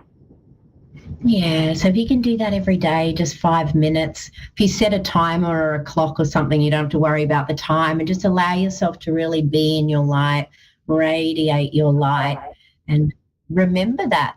That's the truth of who you are, is this beautiful light. Thank you. Thank you. Okay, Ida. We have Ida. Ida. Sorry. Ida? Yeah, sorry. That's okay. Hello. How are you? Yeah, I'm good, thank you. How are you? I'm managing. Yeah, what would you like to bring forward today?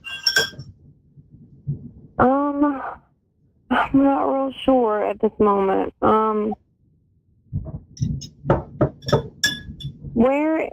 Just curious where I'm headed, like with my financial situation and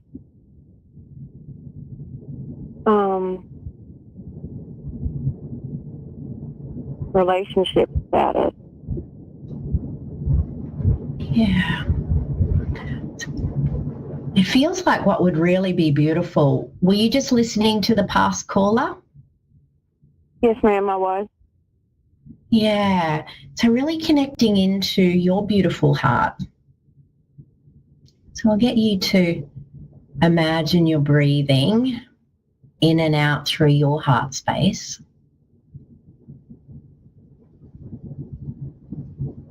Are you able to connect with that? Yes, ma'am. And so just gently imagine you're breathing in through the front and out through the back. And then breathing back in through the back and out through the front. And you might imagine there's a spinning wheel, just the energy spinning right through your middle, there where you're breathing.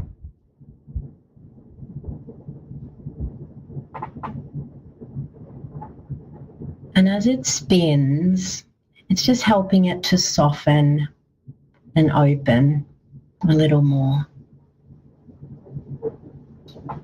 How's that feeling for you?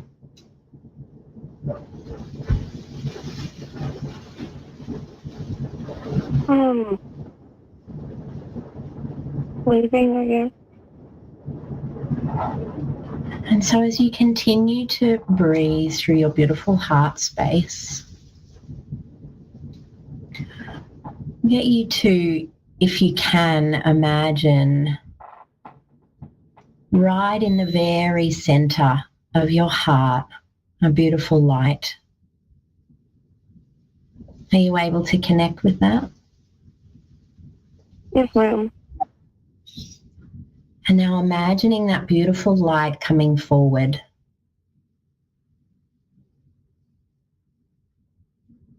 This is your light. The light of source energy, however that is for you. To remind you that you are this as well, this beautiful light.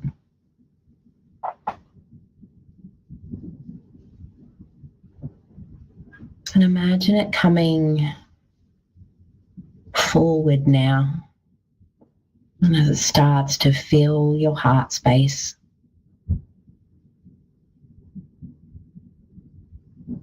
your beautiful radiant light.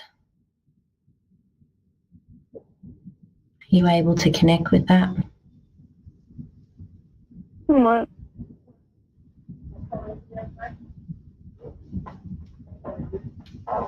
And as you breathe into this light, I invite you to bring to mind anything at all that helps you to feel gratitude.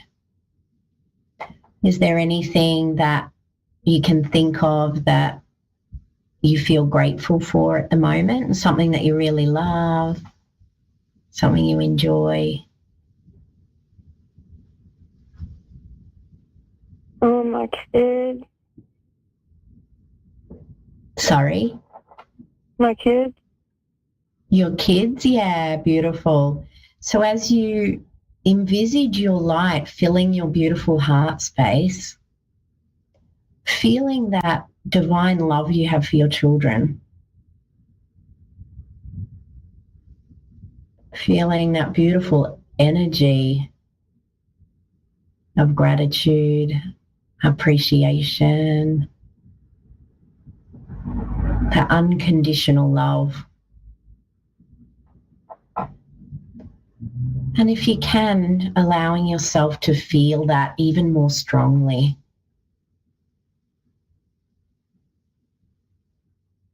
And as you do, your light becomes brighter and more vibrant.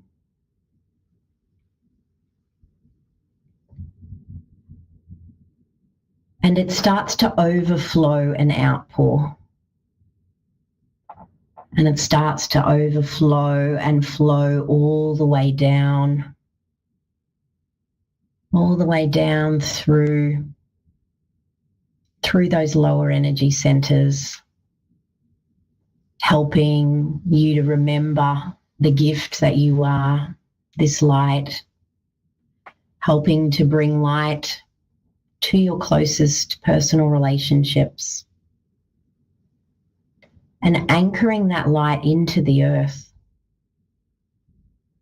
Just imagining your beautiful unlimited light outpouring and anchoring all the way down into the earth. Are you able to connect with that?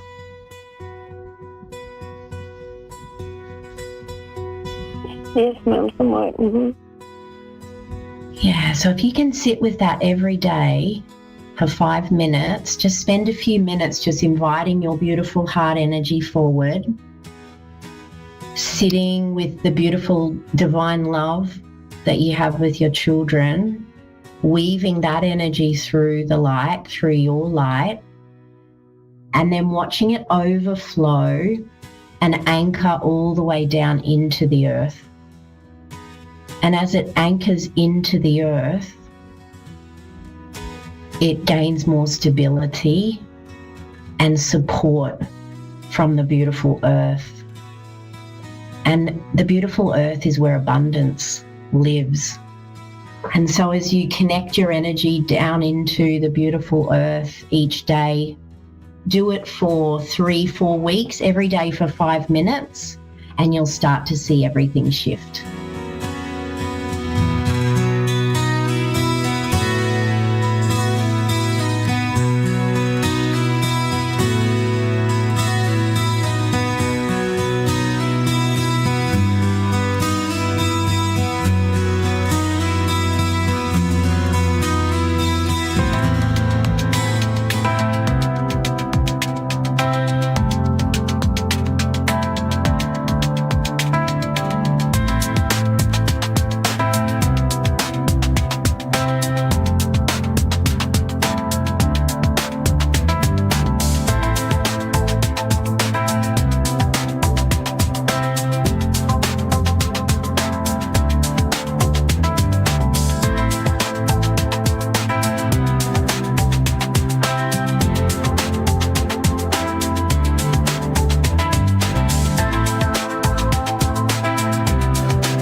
Psychic Radio, Earth's #1 psychic radio network, and watching Moonstruck TV, Enlightening Television.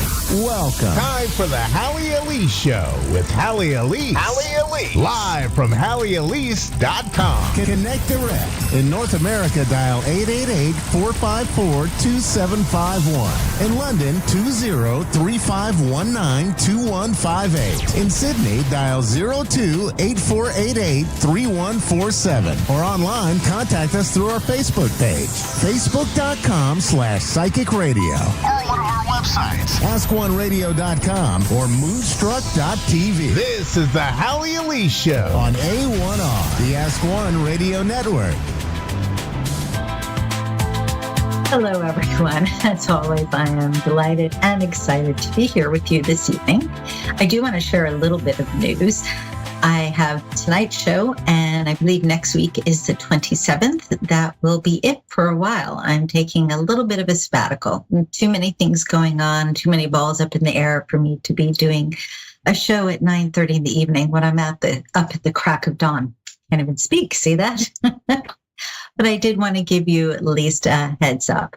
Keep in mind, you can always reach me at the office, 561-755-2166. You can reach me online at HallieElise.com, or of course, at any of the social media if you'd like to reach out. And I always love hearing from people, so feel free to reach out even after I'm off the air. But for tonight, I'm looking forward to the guests that are going to call in and we can connect. It's always interesting to me to see where they're coming from. Are they coming from Australia or Canada or the US? How fun is that, right? I have to tease, though, every time that the pre-show information goes on, it talks about the phone numbers, and I tease because I have no idea what they are. And I think to myself, well, one of these days I'm really going to pay attention, and I'm going to write them all down. Well, I have not done that yet. Just kind of how that goes. I do hope everybody in Florida, especially if you're in the Palm Beach County or you're in Broward County or even Dade, I think, is having a little bit of a cold spell this evening. Kind of fun, especially since I've spoken with folks up north and they're all going, ooh, it's a little cold. And I'm getting videos of snow because when I'm up north, I always send videos of snow, my favorite thing. I do want to share, if you are not familiar with my daughter, Selena Rochelle, or Selena Rochelle Rossman, you might want to look her up, especially if you like sci-fi genre or if you like sapphic romances. She's got a new book coming out. She had a new story, I should say, as well as a new book, actually, not that far in advance.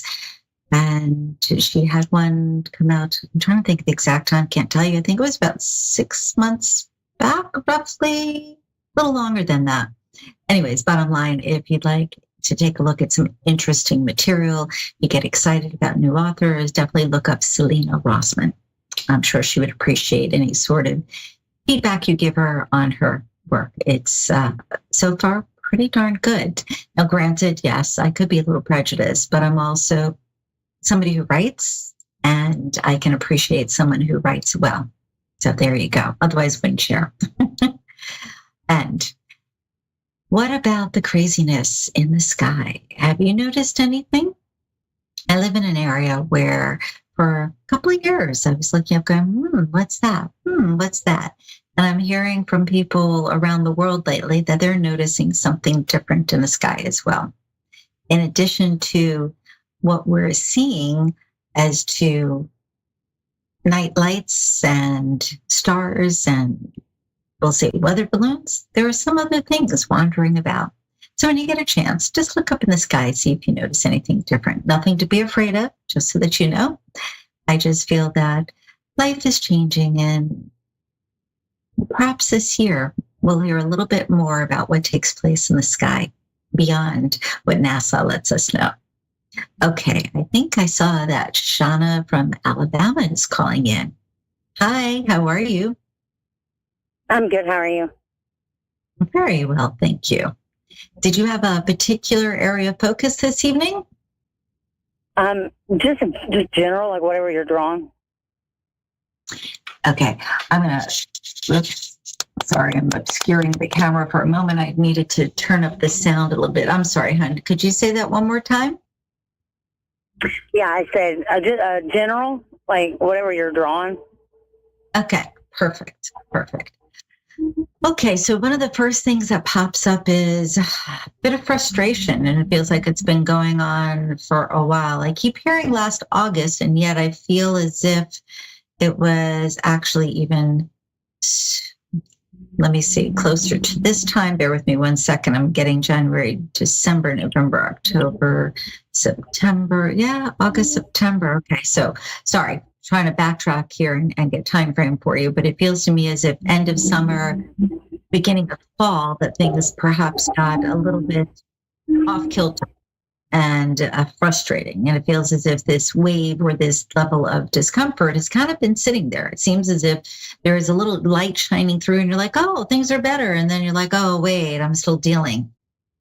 Please know this is just a period of time. This is not the rest of your life, because I feel like there are moments you're thinking, God, when is this going to stop? Is it going to stop? Do I have to deal with this for the rest of my life? No, you do not have to deal with it for the rest of your life. I'm getting 3. So we're in February? Yes, March, April, May. We're actually kind of close to March already. So I'm going to say by first week in June, between now and first week in June, the feeling is that things should ease up for you. And that means during this period of time, instead of focusing your attention on what's going on that's creating that angst for you, that frustration, I'd love to suggest for you to, when you get up in the morning, take like 3 minutes and think about things that make you happy and how it will feel when things are, I'm going to use the word normalized, balanced, more harmonious. Because I feel like so much of your energy, so much of your attention has gone into this anxiety-ridden period of time that you don't feel you have control over. And it is leaving. Yeah. You are moving out of that cycle. So kind of take a breath. And again, if you can kind of get into the habit in the morning of just taking a few minutes, even if you need to set an alarm for like 3 minutes or 5 minutes. Let's put it this way. The longer, the better. However, any time that you can give to focusing on what it feels like, when it feels, oh my, that word feels is sticking there, but what it feels like when it feels right. That's a tongue twister.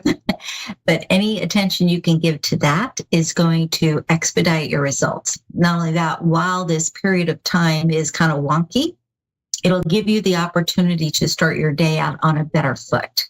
Because I almost get the impression of waking up and feeling as if, oh, I've got to get up. I have to do. I have to go. I have to, feeling that if you will wait upon you, shift it a little bit yourself, because it will make a difference. The other thing here is upper stomach, middle stomach, some discomfort, upper middle back. Interesting. So it's around that whole area there. Yeah. I would say that's stress related primarily. However, I'm feeling as if there's something going on with the vertebrae in the upper thoracic section. So that's part of it. The other part of it is emotional. It's almost like the emotion is stuck in this area. And so the stomach in the front really is a reminder of like, pay attention. Body is talking to you. Like, this is your center of your being. This is where your heart is. You need to do the couple of suggestions that I made as far as, getting up and focusing attention elsewhere. That's the start. The back, though, I do feel vertebrae-wise, something is a little askew here. And again, I get like upper thoracic. So to me, this is, I want to say perhaps thoracic 4, from 4 to 7 from what it's feeling. If you're comfortable going to a chiropractor, great. If that's not your cup of tea, think stretching in the morning, like putting your arms up all the way and looking up and just kind of holding for a moment and taking it like a nice deep breath. So you go where you literally bring it in full bodied, and then take your arms and actually put them behind you also and do some gentle stretching. And what I'm hearing in my head is to also bend your chin forward as you do this. And again, take like that deep breath. It feels to me as if it'll help loosen some of that. The biggest thing, though, here is the emotional component. And I'm going to remind you of something that you already know. You cannot change the things that you cannot change. And I know you get that. And yet there's this, there's that like, but I want to. And I understand that truly. Make these few little shifts, little adjustments, if you will, within how your day is moving, how you're beginning.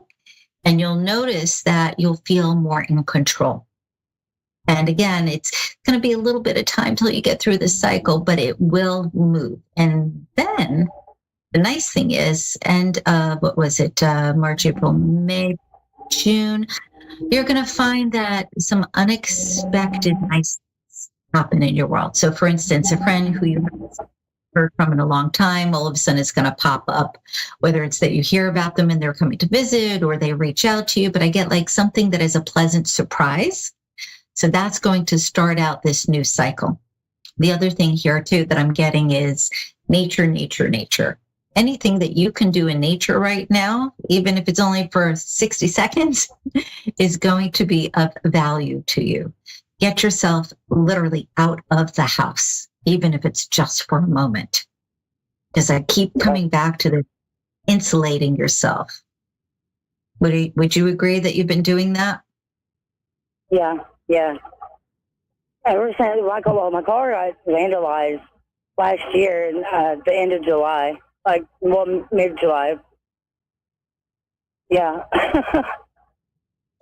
So my whole life, I flipped upside down, and then like the medical, like I have like lumbar. My lumbar was fractured last year, or not last year, a couple of years ago in a car wreck, and I've been having a lot of problems with it here lately, and I've got pre-cancer on my cervix, so like it's been 4 months and I have a doctor's appointment, so that's spot on.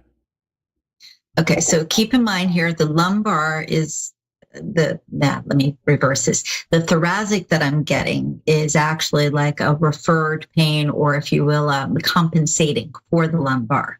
So even though there's something there from the past, I don't actually get that being the culprit so much as it is, as I mentioned, like the emotion that you're carrying right now. As to the car, that will be fine. As to your wellness with the whole pre-cancer thing, really and truly get into the mindset of you want to be here. You want to start playing. You want to start enjoying. Start watching funny movies. Start really and truly doing anything that you can do that can make you smile. Because if you do that, that other part of your life is going to move through fairly quick and with ease. None of it is ever easy, but I do get the sense that if you shift again, as far as focus, the emotion, it's going to lift up that spiritual connection to the body, and you are going to start seeing things change. But they're not going to change like, poof, snap my fingers. It's going to be more like, oh, woke up, I'm feeling a little better today. It's been a week that I haven't had pain, like that type of thing.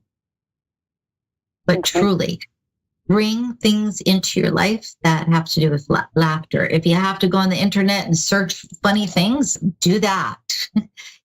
Because I feel like the folks that are around you care about you, but they don't really truly see you. And right now you need to be seen so that you can bring joy back into your life. And if that means you looking at the mirror and then again, looking at something funny so that you can see you can see that joy that lives inside of you, and also that love, because you are a very loving person, start bringing that towards yourself. And then people around will start paying more attention. I don't think you realize that when things shifted last year, you got into this, I'll call it a funk, for lack of a better way to put it. And it stopped you from moving forward. Now's the time forward before this little cycle changes. Okay, my friend? All right. Thank you. You are very welcome. Take good care. And know, again, this is just for now. This is not the rest of your life. Love and light to you.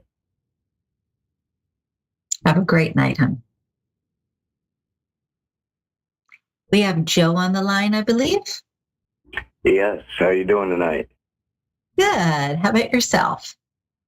I'm doing good. Good. So why do I detect a little bit of sadness there? No, not sadness. Just long day. Married, 3 kids, younger kids. Winding down for the night. Gotcha. But, looking forward to this phone call for sure. Oh, good. Was there a particular area of attention that you wanted, or you want me to just kind of go with whatever comes up? Well, there was a particular question I kept. Now, I've had readings before in life, like plenty of times. Okay. And I don't know, this is kind of a specific question. This might be kind of hard, but I would say it's been almost 2 years now that I lost my wedding ring in my house. Okay. I'm pretty positive, in my house at least. I remember the day specifically. I was at my niece's grad party. I just remember taking it off my finger upstairs, and the kids were freaking out. So I feel in my mind I put it somewhere unusual. And don't get me wrong, we haven't flipped the house like upside down, but we have looked very, very hard. And I don't know, I'm kind of wondering if there's a way you feel that presence somehow, or if it's somewhere still, even anywhere around me. Okay, so funny enough, that's where that sadness comes from. That I was asking. Yeah, for this topic, yes. Right? Okay. Yep.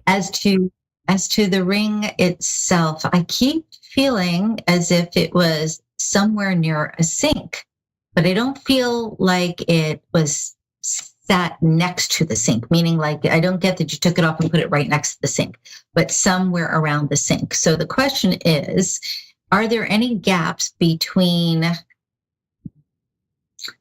where the sink is and the wall? Are there any little crevices that are around the area where the sink is?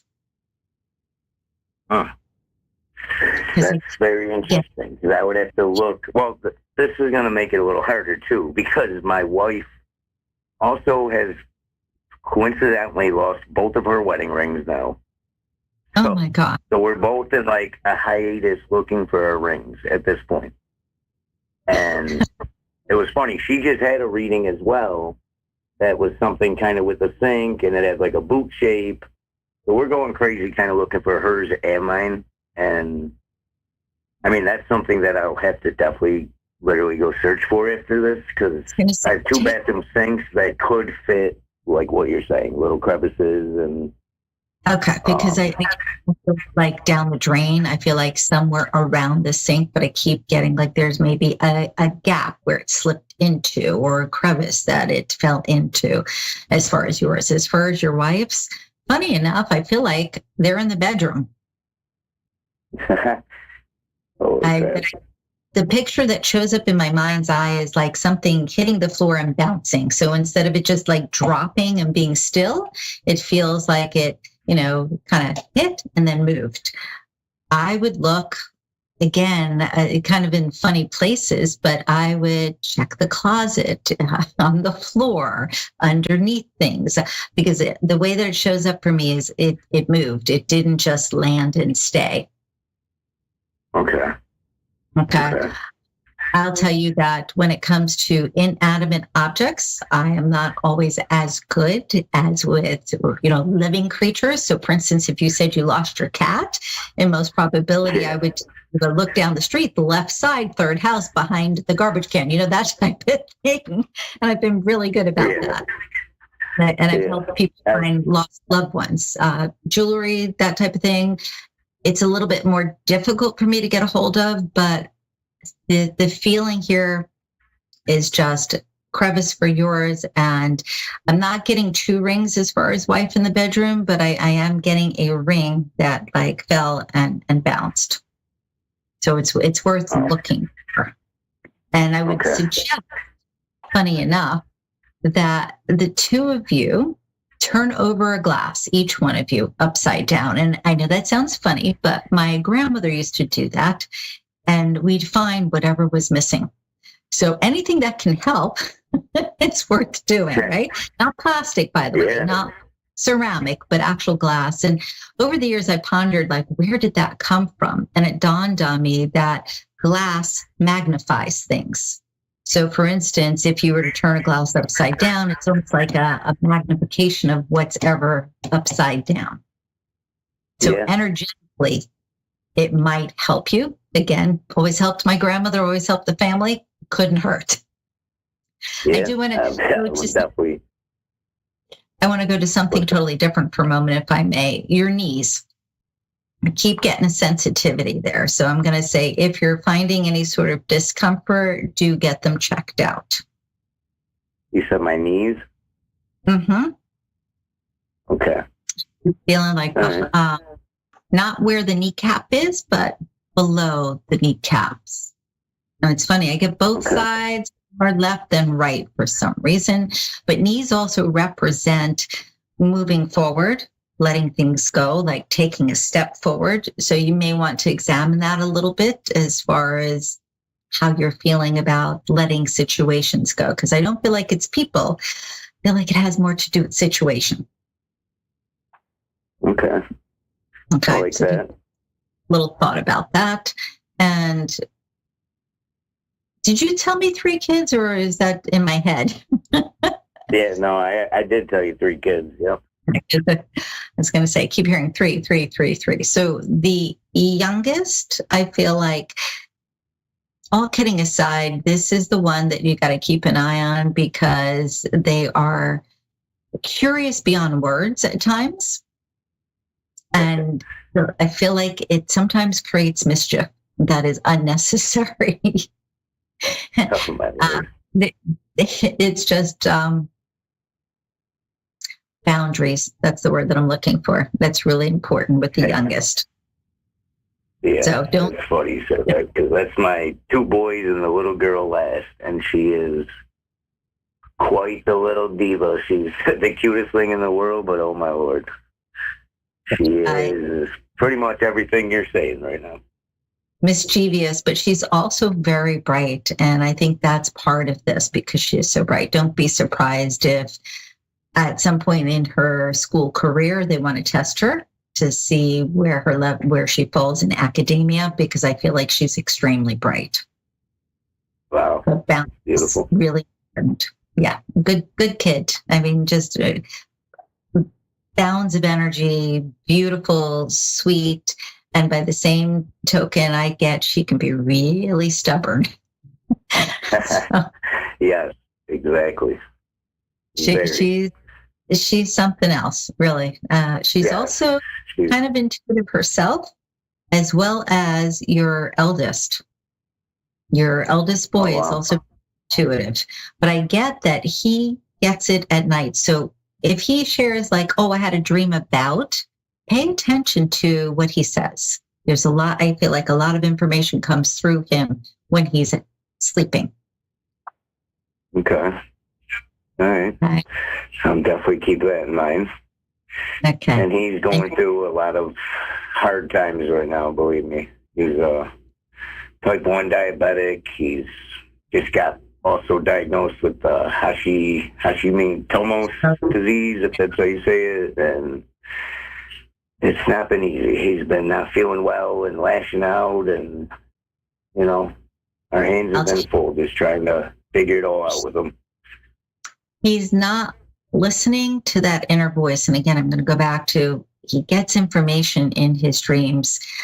If there is a way to convey to him to try to do something that creates peace before he goes to sleep, listening to his favorite music, reading something that makes him smile, watching something, what have you, but something, looking at a beautiful picture, anything that can create some peace before he goes to sleep, will help him hear and understand his dreams better, because I feel as if he's getting messages about what's supposed to be in his world right now. And it's almost what it reminds me of, funny enough, is the little kids who stick their fingers in their ears and they go, no, no, no, no, I don't want to hear. Yeah. This whole situation with the Hashimoto's is about him paying attention. It's kind of like God in the universe saying, we're giving you something to deal with because there is a massive lesson here for you. Listen to that inner voice. So I don't know how much of this you might want to share with him, but creating a sense of peace before he goes to sleep at night can be huge. The other part of this is if you can convey that the more he allows himself to move through the process versus fighting it, the easier it will be to overcome. Okay. Because stress exacerbates everything. We know that, right? But in addition to that, again, there is this spiritual push from God in the universe. I feel like he's going to move through this and help other people. And that's a part of why he's experiencing this. So whatever you're sharing, my heart tells me this is not something that he should be angry about. It's more something that he has to just examine and allow and make good choices here. And that will make a huge difference. Okay. And your middle child, also boy, he can be very funny at times, but I feel like he can also be a little secretive at times. You know, it's like, ooh, I want to keep this to myself. He sometimes feels as if he's not as important as his siblings. Be careful with that with him. Remind him that he is equally loved like the other two. And I don't mean that you have to make a grand gesture, but it does feel as if it's important for him to know that. Okay. I thank you so much for calling this evening. I hope this was helpful to you. And keeping my fingers crossed that you folks find your wedding rings. And if not, I think the next best thing is getting ribbons to tie on your fingers.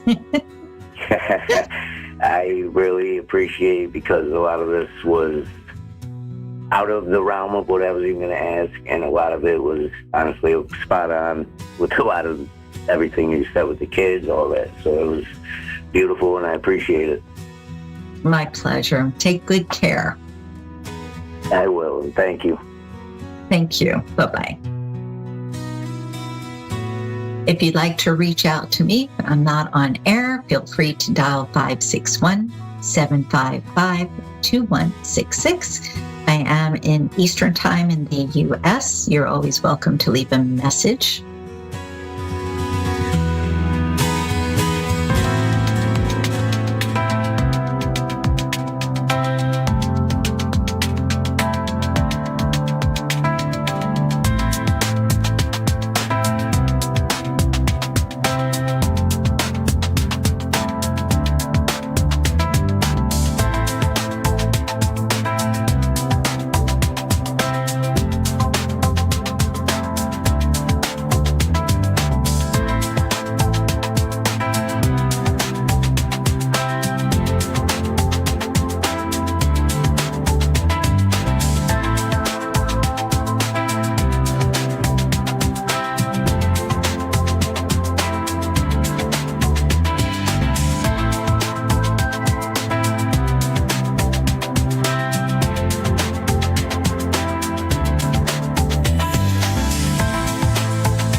to A1R Psychic Radio, Earth's #1 psychic radio network, and watching Moonstruck TV, Enlightening Television.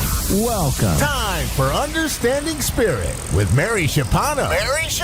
Live from MaryVCircles.com. Connect direct. In North America, dial 888-454-2751. In London, 20-3519-2158. In Sydney, dial 02-8488-3147. Or online, contact us through our Facebook page, facebook.com/psychic radio. Or one of our websites, askoneradio.com or moonstruck.tv. This is Understanding Spirit on A1R, the Ask One Radio Network.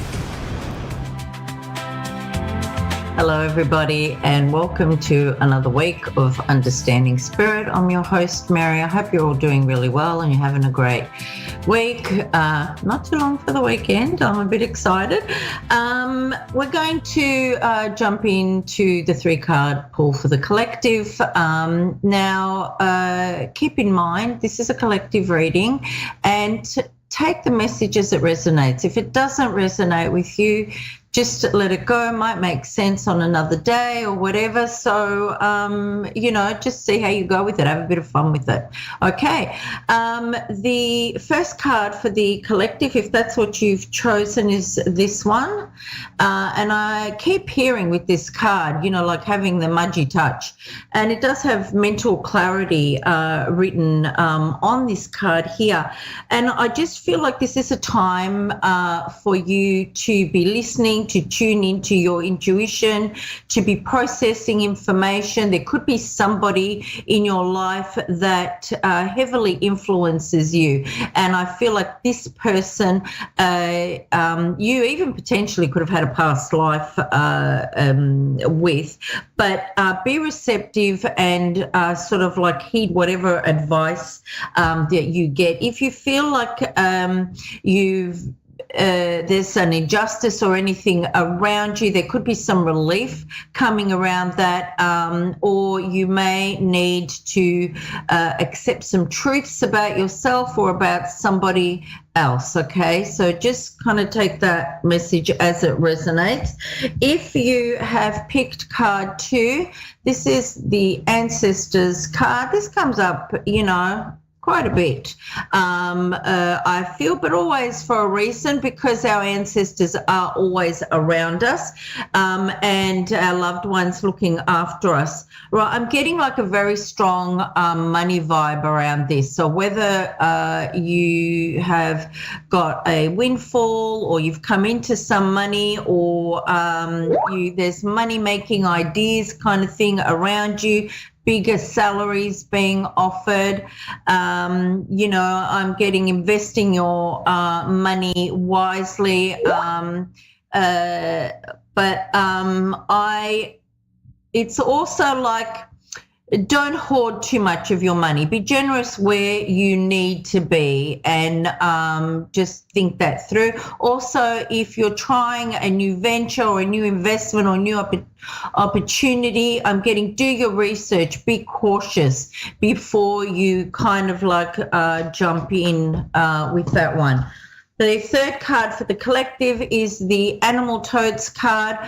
As soon as I held this card, I just saw the spirit of a lion and, the power of a lion coming in.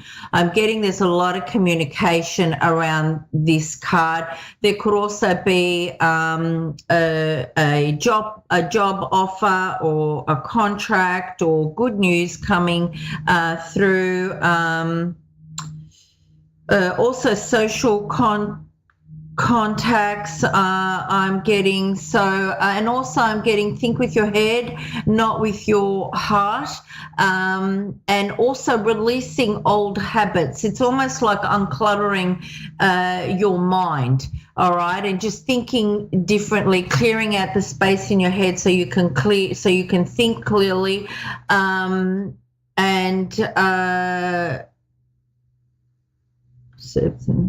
and just be strong. I'm just hearing be strong like the lion as you move forward. Okay. I have my caller, Sarah. How are you, Sarah? Good. How are you? I'm very good. You have the same name as my guide. Mm-hmm. Nice. How can I help you today? I was just kind of wondering, in terms of different relationships in my life, if there was anything that I should kind of experience closure on and move forward with everything, or if there's anyone trying to give me any message in that area. Yeah, you definitely have somebody giving you messages in that area, because there is a gentleman that has been with me, and I wrote down the messages. So I'm going to give them to you because I feel that they will fall in line with the questions that you have around your relationships. Okay. The first thing, though, that I heard was a lot of jazz music. I heard the song When the Saints Go Marching In by Louis Armstrong, and it was the chorus part, like when the saints go marching in, yes, I want to be in that number, when the saints go marching in. So I don't know if this spirit like jazz. I kept saying the word New Orleans. Does that make any sense for you? Not really. Okay, that's all right. I'll give you the messages because that was just the song that came in. I did feel that you do have a lot of spirit helping you out at this time. All right. And I could say, like, there's a lot, not like one or two, like a lot standing behind you. All right. And I felt like, well, you know, like you need a lot of assistance at this time. Okay. Now, the messages that I heard was time to tell the truth about how you feel, sweetheart. The next one I got was it will make no difference if you lie, it won't help. So like that means not calling you like you're a liar, but saying like if you say, no, I'm okay, that's okay, it's not going to help you to be that way. Okay. And I also got life is passing you by. Come on, hurry up now. You know what you need to do. And then this male said to me, which I actually loved, not even perfect is perfect. Okay. Yeah. Yeah. Does that make sense for you? I actually love that. Yeah. That does. Yeah, and I just getting kisses and you know that he's squeezing you tight, giving you hugs and that. Okay. Now regarding relationships, when I started, just before I started the show, I had a lot of anxiety. I had a lot of feeling like a lot of pressure on myself, like anxiety going through the roof. Like I felt nervous. So I don't know if you're feeling nervous about just ringing up or what's going to be said, or whether it's about these relationships that you're talking about. But you know, I'm still feeling like that. Does that make sense for you? Yeah. And you mentioned that my spirit is a male figure. There was a male that came through, yes. Okay, that would make sense. Yeah. Okay. Good. I am getting. I'm getting a feeling of being trapped. I'm feeling like a lot of things being like done to me, said about me, and I just feel really restricted. Like I can't move forward. I don't know how to move forward. And I'm also getting that you just want the truth about things. And I feel like, you know, and you've been pushing for that or kind of demanding that. And I feel like there are decisions around that you need to make, but you're not wanting to make those decisions. Does that make sense for you? Yeah. I'm very indecisive, so absolutely. Yeah, okay. I'm also getting that you hold on to people really tightly, like in a, not that you're possessive, but in that kind of sense, that you don't like to let go of people or things that you value. You like to sort of keep close to you. Does that make sense for you? Yeah.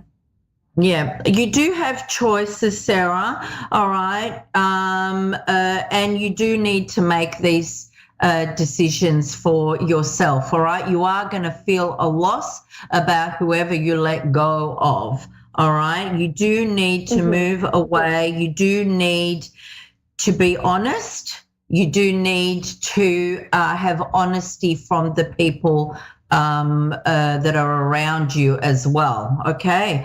You do need to move into moving forward, moving into like calmer waters where you're not feeling this anxiety and feeling stressed in this way. I'm also getting you need to stand up for yourself. You need to create boundaries around these people that you're fighting,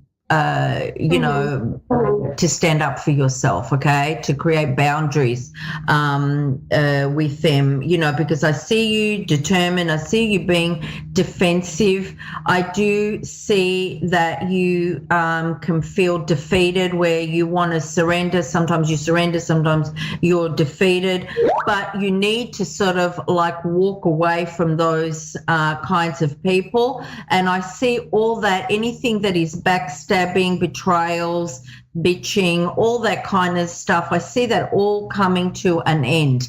All right. There is a male figure that a lot of this is around as well. Does that make sense for you? What was that last part? There is a male figure that this is that is involved in all of this as well. Does that make sense for you? Yeah. Yeah. Is this like a partner for you? Yeah, that would be. Yeah. Yeah.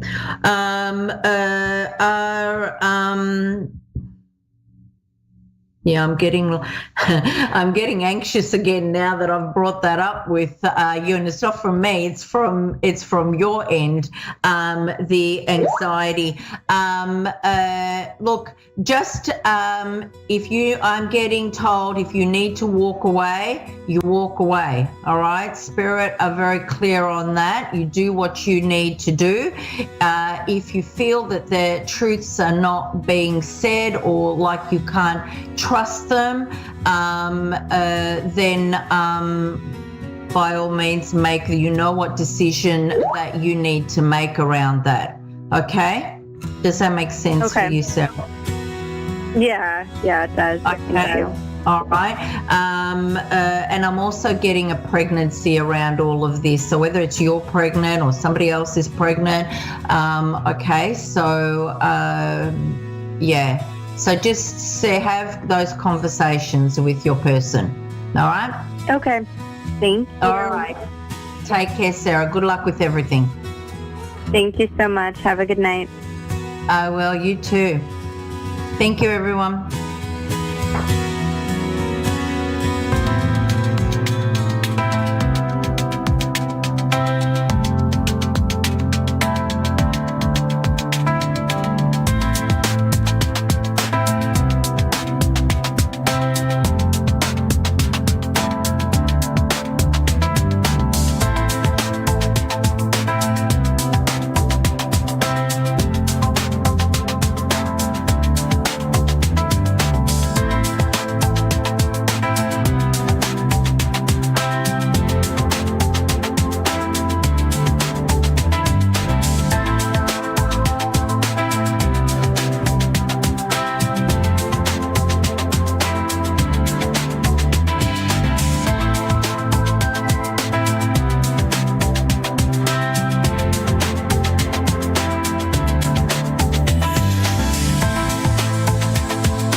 Psychic Radio, Earth's #1 psychic radio network, and watching Moonstruck TV, Enlightening Television.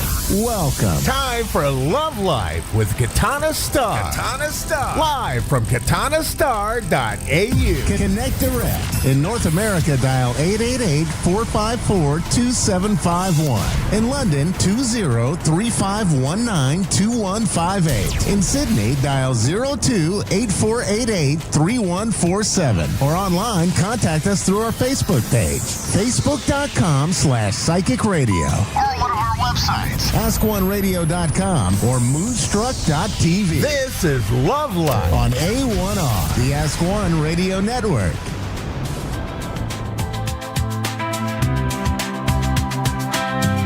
Thank you. Hi, everyone. Welcome. This is Love Life. I'm Katie, and you're watching, I just said Love Life Katana Star.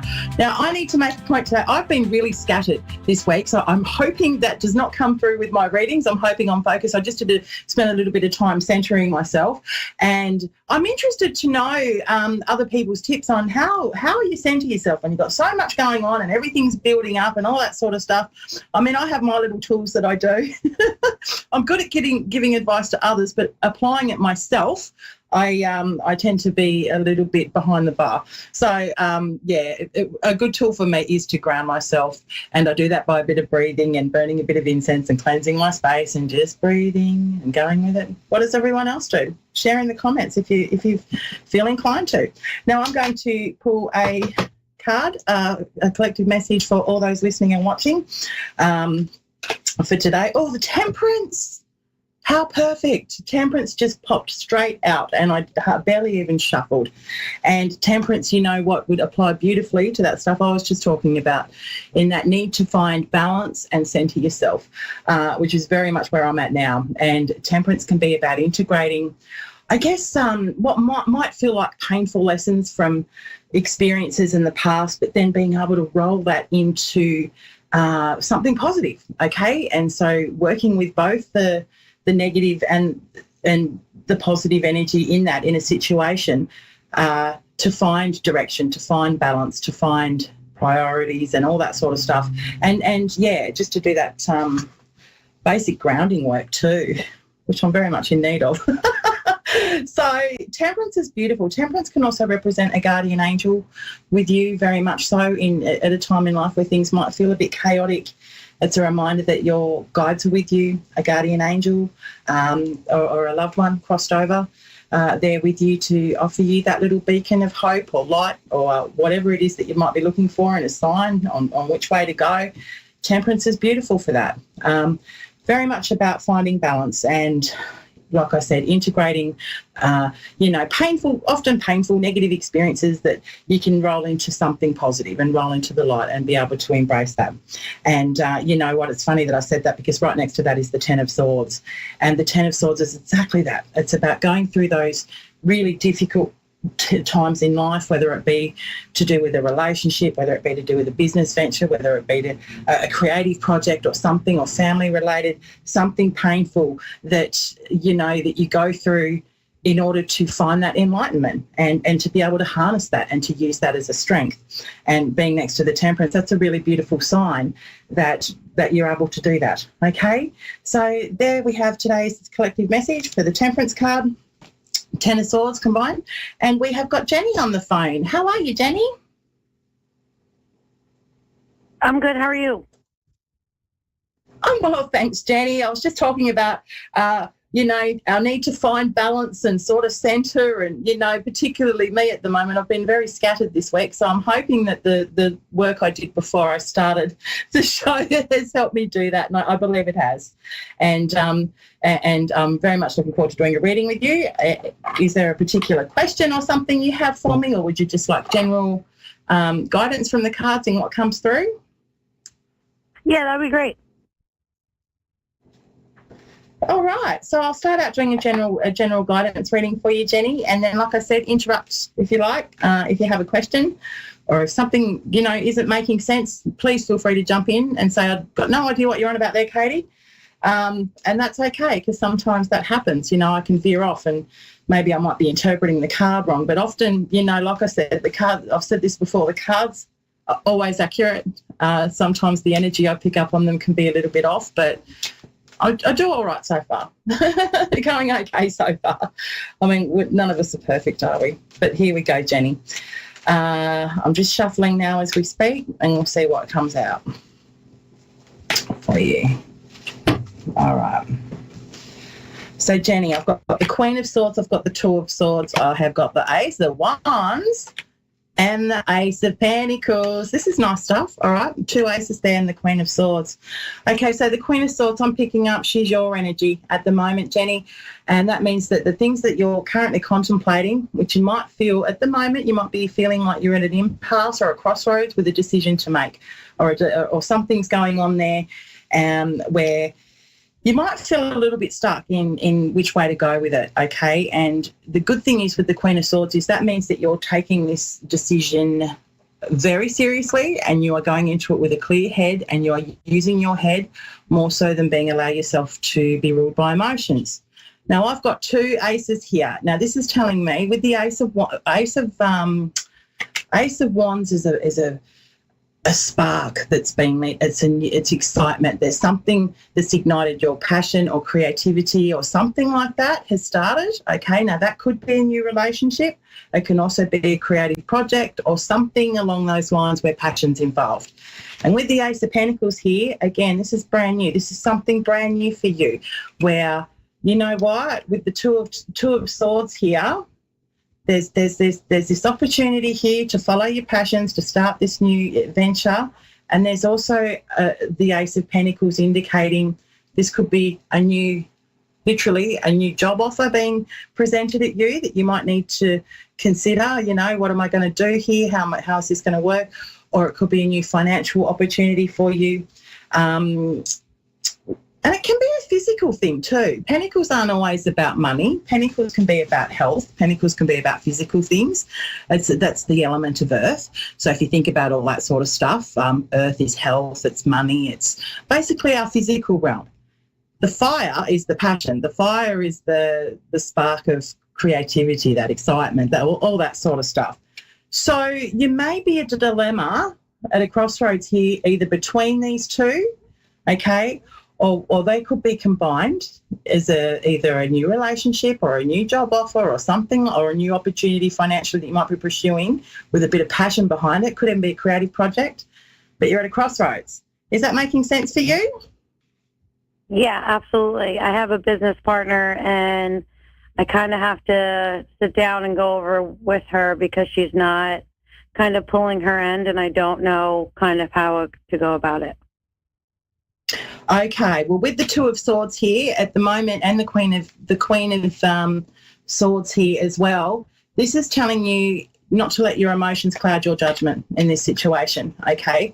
So if you go back and look at it from a very analytical perspective, in using your head, using this logically, also the Queen of Swords is a very good sign for communication. So this is showing that you have definitely got the skills and the abilities to be able to communicate through this and through the dilemmas that are going on. And I think with the Two of Swords being there, that perhaps that's what you've been at an impasse with in not sort of not knowing how to approach this. I'll pull some more cards out for you there, Jenny, and see what's coming out here. The Knight of Cups is here, all right? So this is presenting a new opportunity, okay, with some kind of emotional significance, all right? So if what's going on with this co-worker of yours is impaling that, all right, or if you've got this offer or if you've got these opportunities here that you want to pursue, but you're feeling as though this other party isn't coming to the party, it's telling you to go after it anyway. I had an offer on the table and I haven't heard from them in a while, and I don't know if I should be kind of like moving on or should I stay with that offer, because I feel that that offer is where I should be going, but I don't know where the other partner is at mentally. Right. The Knight of Swords came out just as you were telling me that, Jenny, and the Knight of Swords is very much an affirmation to pursue what you want. Go after what you want. You're on this journey. It's your journey, and whatever's going on for this other person, that's their journey, okay? Now, I'm not saying that they can't be part of this with you or whatever, but you listen to your inner voice here and think with a logical head too. This is an opportunity that might even pass you by if you don't take it now. And I'm getting very much that you want to go up opportunity, but for whatever reason, whatever's going on for this other person is impacting on that for you. The cards are advising you very much to go after what you want. Now, the Four of Pentacles is in reverse, okay? So there could be some hesitancy there around this can sometimes mean rushing in to spend too much on something. Does that make sense? Like, yes, go after it, go after this opportunity, but just think with a logical head about it all in terms of finances, okay? Because literally that's what the Four of Pentacles, when it's upright, it means you're being responsible with money, you're holding it tight, you don't really want to give, but then this can sometimes mean over-investing or overspending, you know? There's just a little thing there to say just be mindful of that. And, you know, I think with the Seven of Swords that just came out next to it, is there something about this situation that you're not trusting? Or are you worried about financially being maybe deceived in a way? Yeah. Yeah. So the cards are validating that. They're actually saying you've got reason to be cautious. And to unpack that a little bit more, okay, I've only got 2 minutes left, so I'll try and be as thorough as I can. With the Eight of Pentacles here, this is telling you there's a need to get back to work on something, okay, Jenny? There's a need to enhance your skills, okay? So whatever this opportunity is, if that's going to lead to skill enhancement or that can be anything. That could be a creative project. It could be enhancing your knowledge in something. I'm not sure if you can see the screen or not, but she's literally sitting there being creative and enhancing her talents and her skills. That's saying, you know, if that's what this project is sort of about, that's an affirmation to go for it. And you've got a decision to make. The Lovers is here, okay? And just be mindful going into this opportunity. I'm getting yes, go for it. Just be mindful and cautious of money, okay? And make sure you do a clear budget plan in what you're going to do and where any money or investments are going to go. And coming back to the Lovers, very much, I've just pulled the Ten of Swords in reverse next to it. Embrace whatever lessons you have learnt from the past to integrate that into your decisions and your choices moving forward, okay? I am getting to pursue this and to go after what you want and to, I guess, stop allowing others to impact on that based on whatever obligation you might feel that you have, which in a sense you maybe do. But if you're clear with that, if you go into this with a logical plan, then I see no reason why you can't have every success here, okay? I hope that was helpful for you, Jenny, and I must go because I've only got 30 seconds left. All best, and I hope it all works out for you. Everyone else, I'm wishing you a beautiful weekend, and I'll be back same time next week. Thank you very much.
listening to A1R Psychic Radio, Earth's #1 psychic radio network, and watching Moonstruck TV and Lightning Television.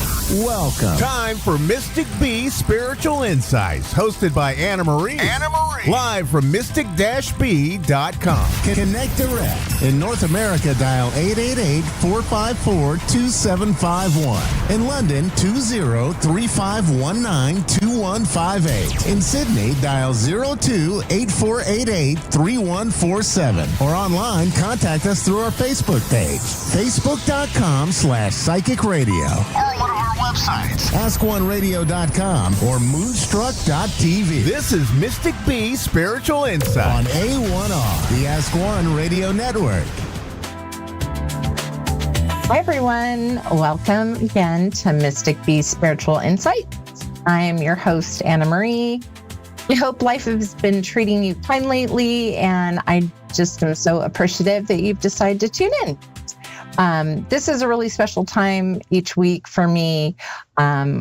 Really want this to be valuable for you too. So I'm looking forward to all that's coming up in the next 30 minutes.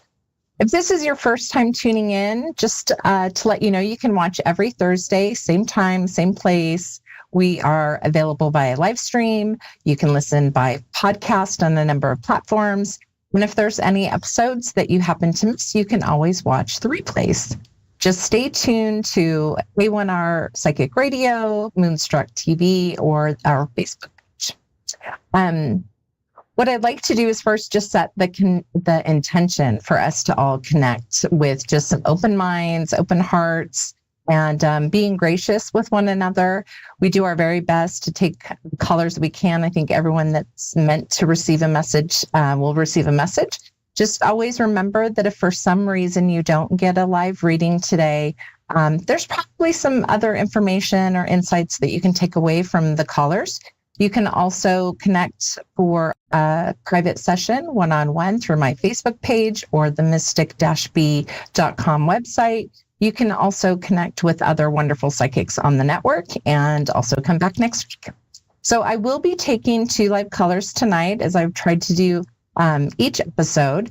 But I first want to share a little bit of a numerology update.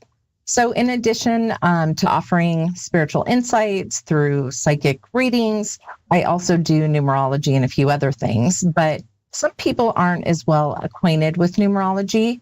So simply said, numerology really is just the study of numbers and their mystical meanings and how we can use that information to gain insights about personalities, events, spiritual paths. It's just one other tool that people can use kind of along their spiritual journey. So I do wind some numerology messages into these episodes, but I want to start sharing a little bit more numerology 101 on my Facebook page to help teach some of you how to calculate your own individual numbers. So just want to say, stay tuned to my Facebook page. If you're not following, feel free to do that. I'm going to start doing just a little bit more education around numerology on the sites. And then that will help you. If you join these episodes on Thursdays, you'll get a little bit more insight as I start weaving in more, just more in-depth numerology messages with the show. So we do have the intention to have a couple of callers today. But again, I want to just encourage you to just be open-minded about the messages that we receive. It's really hard when we're calling in for a reading and we have a specific subject or topic on our mind. We get a little focused. So we've had other situations, reading with people over the last 30 years where someone really wants some specific information. So when I take callers, I'm going to go ahead and just ask if you want a general reading or if there's a specific question. We'll go ahead and dive into whichever scenario you've opted for. But just keep in mind, sometimes we are meant to receive other information. We don't always get the privilege of connecting with those on the other side, but I will always do my best and just honor the information that I'm receiving. So for the group as a whole, I thought before we jump in, we'd just look at just maybe some general messages for audience that maybe won't be calling in. This is, again, the master number 11 is the month of February. It's the universal month of February. So we've talked a little bit about lining intuition. We've talked about just following alignment. It's also about negotiations, partnerships, agreements. So we have, a few days left in the month. I would just want to encourage you to just really think about the energy that's available to you to make peace, find harmony, really reflect on your values, the intuition that you are given with just as a gift, and see what you can do to make the most of these last days of the month of February. We're going to have a lot of exciting energy coming up in the month of March. Energetically, we'll be looking at the number 3, which is really all about expression and joy. It's going to be a little bit more playful, not so serious. So hope you all stay tuned for that. And we actually have Cindy joining us. Cindy, can you hear me okay? Yes. Yes. Hi, Cindy. Thanks for tuning in. How are you tonight? I'm good. I want to know how I can be of service to you. So would you like a general reading, or would you like to discuss a specific topic, or do you have a specific question you'd like to cover? Probably just a general reading. Okay. Let's see. Well, first of all, I will say not too many people know that I lived in Kentucky at one point. I'm not familiar with Grayson, but I was in Louisville. So I hope that you are staying warm in Kentucky. Very cold here. Yeah, I know. One of the reasons why I probably moved. The weather is not always my friend. Well, we got flood and then snow. Yeah. Well, I just bundle up. We're happy that you're with us tonight. I'm going to do my very best to give you something meaningful during our time together. I feel like the first thing that's coming up, Cindy, I feel like you're worried about someone not being honest with you, or keeping a secret, or not being as transparent maybe as they should be. Does this resonate with you at all? Yes. Okay. And I always try to be mindful that we're in a public environment. So sometimes I will tiptoe around types of relationships or specific relationships just out of respect for you. So if there's anything that we're not able to cover, Cindy, on this call, you are more than welcome to reach out directly to me through Facebook Messenger or something, and I can always share more insights. But I feel like this feels like it's a pretty big deal to you. I'm going to say, I think you have great concern that something has changed in your environment. You're just not getting all the information that you need from someone. It does feel like more of a personal relationship than a professional relationship.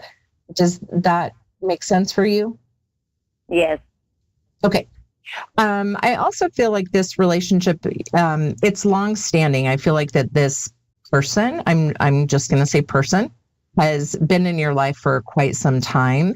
And I would say for some reason, I think you used to be on a pedestal, and it may be that maybe you're not getting all the attention or communication or interaction that you used to get. Does that also make sense for you? Yes. Okay. Here's the thing. I don't feel like anyone's deliberately trying to lie to you. Okay. I don't think that anyone's going out of their way and trying to mislead you or lie to you. But I do think that there are some circumstances that someone believes you are better not knowing. And not necessarily because you don't deserve to know, but I feel like they don't want you to worry, or they don't want you to make it a bigger deal than it really is. Does this sort of relationship or interaction with this person, does that sound familiar? Yes. Okay. I think that this is a time for you. One, I want to encourage you to be direct if you have concerns. I think keep the emotions in check, be direct, and just ask if there's a need for a conversation or how the person is doing, whether or not there's anything that you can be supportive about. And so you're not targeting a specific topic, but you're having kind of a more open-ended approach to see if they might reveal a little bit more information to you. But I also feel like this is happening in the sense that you need to trust this relationship. I feel like that it's been on shaky ground for a while because of just life changes, life events. And I feel like you need to kind of reflect on foundation and communication and loyalty that has been there in the past. Does this make sense for you? Yes, ma'am. Okay. Were you wondering, just in calling tonight, were you wondering if you might find out some dirt or some dish on someone doing something that's not okay? No, not really. I mean, like, I'm emotional, I guess. Yep. I mean, stressed out. I think it scares. Yeah, I think it scares this person. Cindy, I think just because you are emotional, I think they're just worried that if you knew that certain things maybe weren't going as well as this person would like them to, that you would worry, you would stress out, you would get over involved, you'd get really upset. And I just think that they're trying to protect you by not sharing, if that makes any sense. Mm-hmm. Let me see if we can figure out a lot of financial struggles. Okay. Like, yeah, I feel like so there's also an element of control. You know, I think that this person just they want to be the boss, and I think you also like to be the boss. Would you say that's true? Okay. So I'm not going to dismiss the fact that I think this person, probably what doesn't feel good to you is, you not having information feels a little bit like a weapon, but they're just controlling about all sorts of things. So just take it with a grain of salt. I don't know if they're in the military, but I get that sort of energy that they've been in the military, or they kind of just keep things close to their vest. They like to have the power and the decision making. Does that make sense for you? Yes. Okay. I also feel like, have you had someone pass in the last year? Yes. Okay. I'm just getting, I think that there is, I don't know if there's a connection between the secrets and the person that's passed away. But I just feel like part of the worry and the concern about you is that you've also gone through some other things this past year. So because they don't want to put more on your plate, so to speak.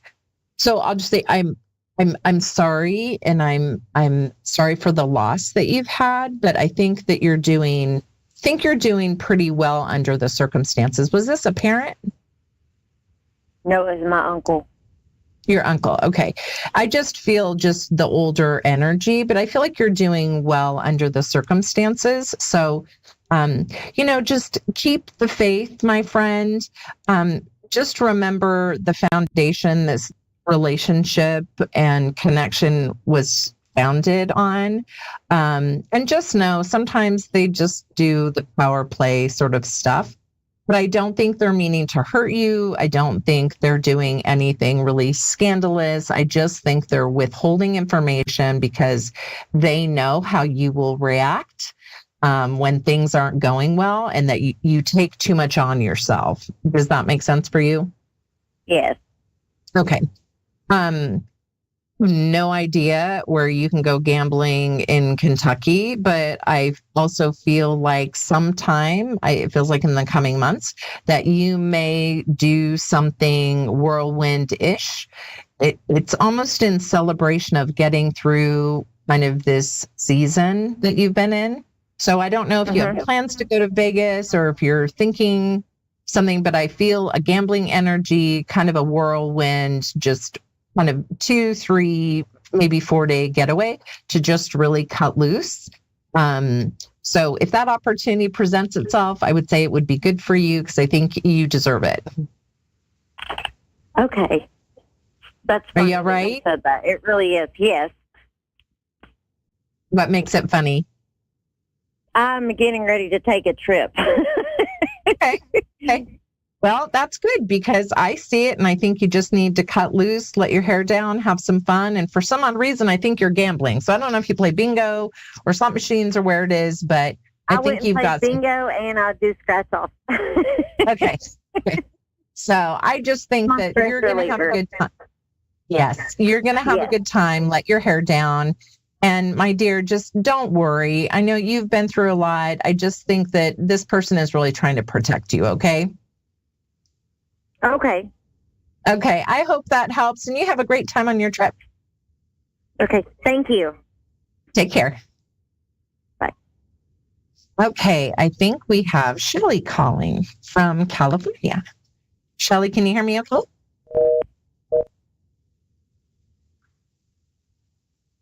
That's okay. We're just going to take 1 minute here. So we love that Cindy is going on a trip. I don't know about the rest of you, but I'm definitely jonesing for a trip. It's been a little cold here in Boise over the last few weeks, and we're just starting to warm up a little bit this week. So we'll get through the winter months in the U.S., and I'm looking forward to spring, that's for sure. So I think we're just waiting for Shelly to get reconnected. And we'll just give it another minute. So in the meantime, know if anyone else out there might be in a situation. Okay. Hey, Shelly. Hi, how are you? I'm great. How are you?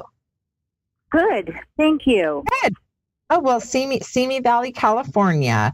I'm just around the corner in Boise, Idaho. Oh, I got to get on a plane to see you. There you go. So I would like to know how I can help you, Shelly. Would you like a general reading or do you have a specific question or topic that you would like to try and cover? Half and half. I'll go with the more general, not general, but something's been happening to my house, I want to say for 10 years now, where things are open, things are moved. It starts at about 2 a.m. with a big boom in the house. Neighbors think we're bowling down the stairs that it's such a large boom that enters my house. I've had UCLA paranormal activity people at my house, psychics at my house. And I'd like to know if it's a poltergeist, if it's a member of my family. So I don't know. So why don't we start there? So I'll be fully transparent. I'm not a Ghostbuster. Okay. I'm very connected. Then we can go general. Yeah, that's okay. Well, we can start with this, and it may be Shelly, that this just sort of evolves into just a broader message for you. So I would think first. I don't know because my mom was living with us. This was before she passed away. This was right after my sister passed away, and my husband and all of us heard things. Covered. I think what I'm saying, Shelly. I think what I'm trying to say, Shelly, is that don't worry about asking for specifics or general. I think the energy that I get, I will do my best just to give you an authentic message that is meant for you. I'm hearing. Okay. I believe your situation is real. I'm just telling you it's not a specialty of mine, but energetically, I get a male energy. But before I get into that, Shelly, I think what's most important is that you not be afraid. Okay. I'm not. I actually find it interesting. Well, and this is what I was going to say. I think that you're open to the energy. You're obviously paying attention. I almost feel like, just energetically, I feel like this is a game. It's sort of become a game. So I don't know. The male energy that I'm getting feels like they have a really great sense of humor. And I don't know. It feels sort of up here, but maybe a little bit older than you. Did you say your husband passed? No, not my husband. My sister did, and then my mom did. Okay. So I get masculine energy. So if it is, if it's a relative, we'll say, I don't know if they're trying to communicate something to the masculine energy, but I think just first and foremost, don't be afraid. I think if you want to change the energy in your home, if you want it to stop, I think it's literally as much as having strong intention with everyone in the house to ask that it stop, or maybe give them other alternatives like, hey, instead of sounding like a bulldozer, can you play some music or play with the lights, right? Instead of the stairs. So I think your intention in what is happening in your home is probably first and foremost, but it feels like just there is spirit energy. It feels playful to me. It feels more like a game, and I get male energy around it. So I don't know how old your house is. I don't know if you have any other kind of history where you are, but again, just first and foremost, don't be scared, set your intentions, and literally just know you can communicate with all of these energies directly. Just give them some options, tell them how you feel, and I think you can find those boundaries that you're looking for. Okay. Not harmful. Pardon? As long as I know that they're not harmful. Well, that's why I said I don't think you should be afraid. And you said you're not afraid. You're not at all curious. Yes. Right? And, yes. And I think it's that curiosity that is noticing the additional activity. So let's move on from that one. Again, just focus on your intentions, focus on what it is that you would like to happen, have your direct communication, and I believe that will get sorted out. But I do want to talk a little bit more about just sort of the male energy. I know you said you're married.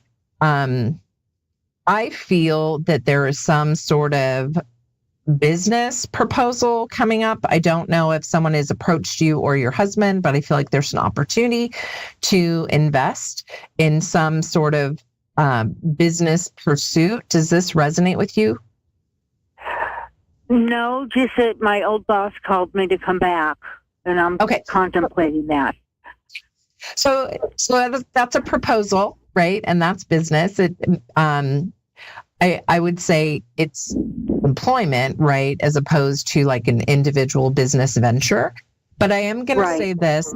I think that this opportunity that's presenting itself, I think you do need to think long and hard about what that means for you, because you have the hindsight 2020. So just think about your time, the time and energy that you've put in before. I feel like you may not have been receiving all that you were entitled or deserved before. So I want to encourage you to use this as a huge negotiation opportunity. So first, before you give any sort of response, come up with your own list of how can this opportunity make your life better? What is it that maybe you didn't have before that you would like in the future? And I feel like this isn't a long-term scenario. I think you could do it for a couple of years if you want, but I feel like even in the short term, this may be something that you only want to do for 6 to 12 months. But I think it's an opportunity. Yeah, I think it's an opportunity for you to definitely bring some more income. And I hate to say I think you're bored, but I think you're bored. I am. I think you need some things to do right now. And I think that this would be good for you, but don't give an answer until you have your list of sort of negotiable counter offer? Because I think you can get basically anything you want right now. Job title, I think more you money, could be right. days off. I do think you could be right. Yeah. Yeah. So. Okay. Now, health. What about health? Do you come across anything with that? Yeah. So interestingly enough, I sort of have these weird cosmic agreements that I don't really do death and health. I'm not a doctor. I don't diagnose things, but I can just energetically say this. I remember when I just said that you were bored? Yes. I'm not going to call you a hypochondriac, but I'm going to say I think sometimes you look for problems health-wise. Because I'm bored. Yes. Yeah. Okay. So I don't sense energetically that there's anything wrong. I think that you probably have the same list of things that lots of people can do. You know, we can all get more water. We can all eat a little bit better. We can get some more exercise. But energetically, I feel like you're a healthy, active person. I just feel like you're bored and you're trying to come up with things. And that may also be why you're paying a lot of attention to what's happening at the house. Maybe the energy in the house wants you to go back to work. So just, I don't know. I think it's something like you hit it on the head, playful. Yeah. Whatever Oh, no, I it think is, it's playful. Yeah. I think it's playful. Yeah. But I will say this. I think use what you can for this opportunity to negotiate another step forward with your employment and financial circumstances. Don't worry about the energy at the house, and just know, I think that there's a lot of other exciting things coming, but this employment situation is probably 6 to 12 months. And just look forward to the future. Keep yourself busy. But I thank you so much, Shelley, for calling in. I wish you the best. And just don't be afraid in your home. Don't be afraid. All right. I'm really not. It's kind of fun. Yeah. Well, that's what I was going to say. Just appreciate it. But I think you've got some other things coming up. I think you're going to go back to this job. Just make sure that you've got your list of demands, because I think you can get a lot out of this situation. Okay. Okay. Very good. Thank you so much. Appreciate it. You're so very welcome. You take care. You too. Bye-bye. Bye.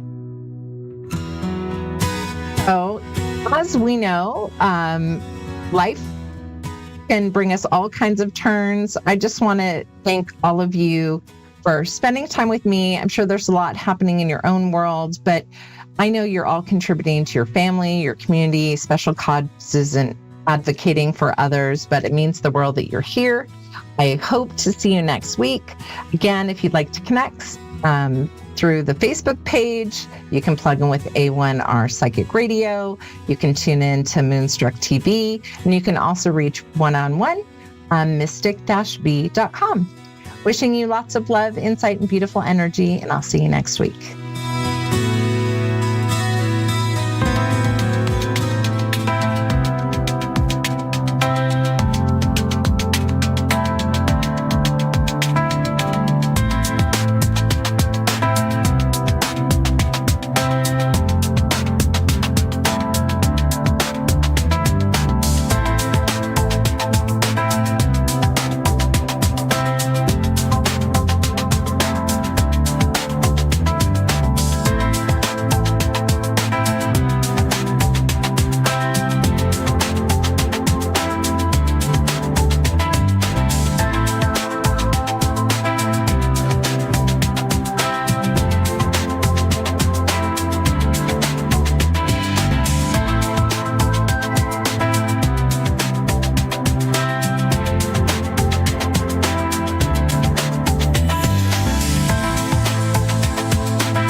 To A1R Psychic Radio, Earth's Earth's #1 psychic radio network, and watching Moonstruck TV, enlightening television.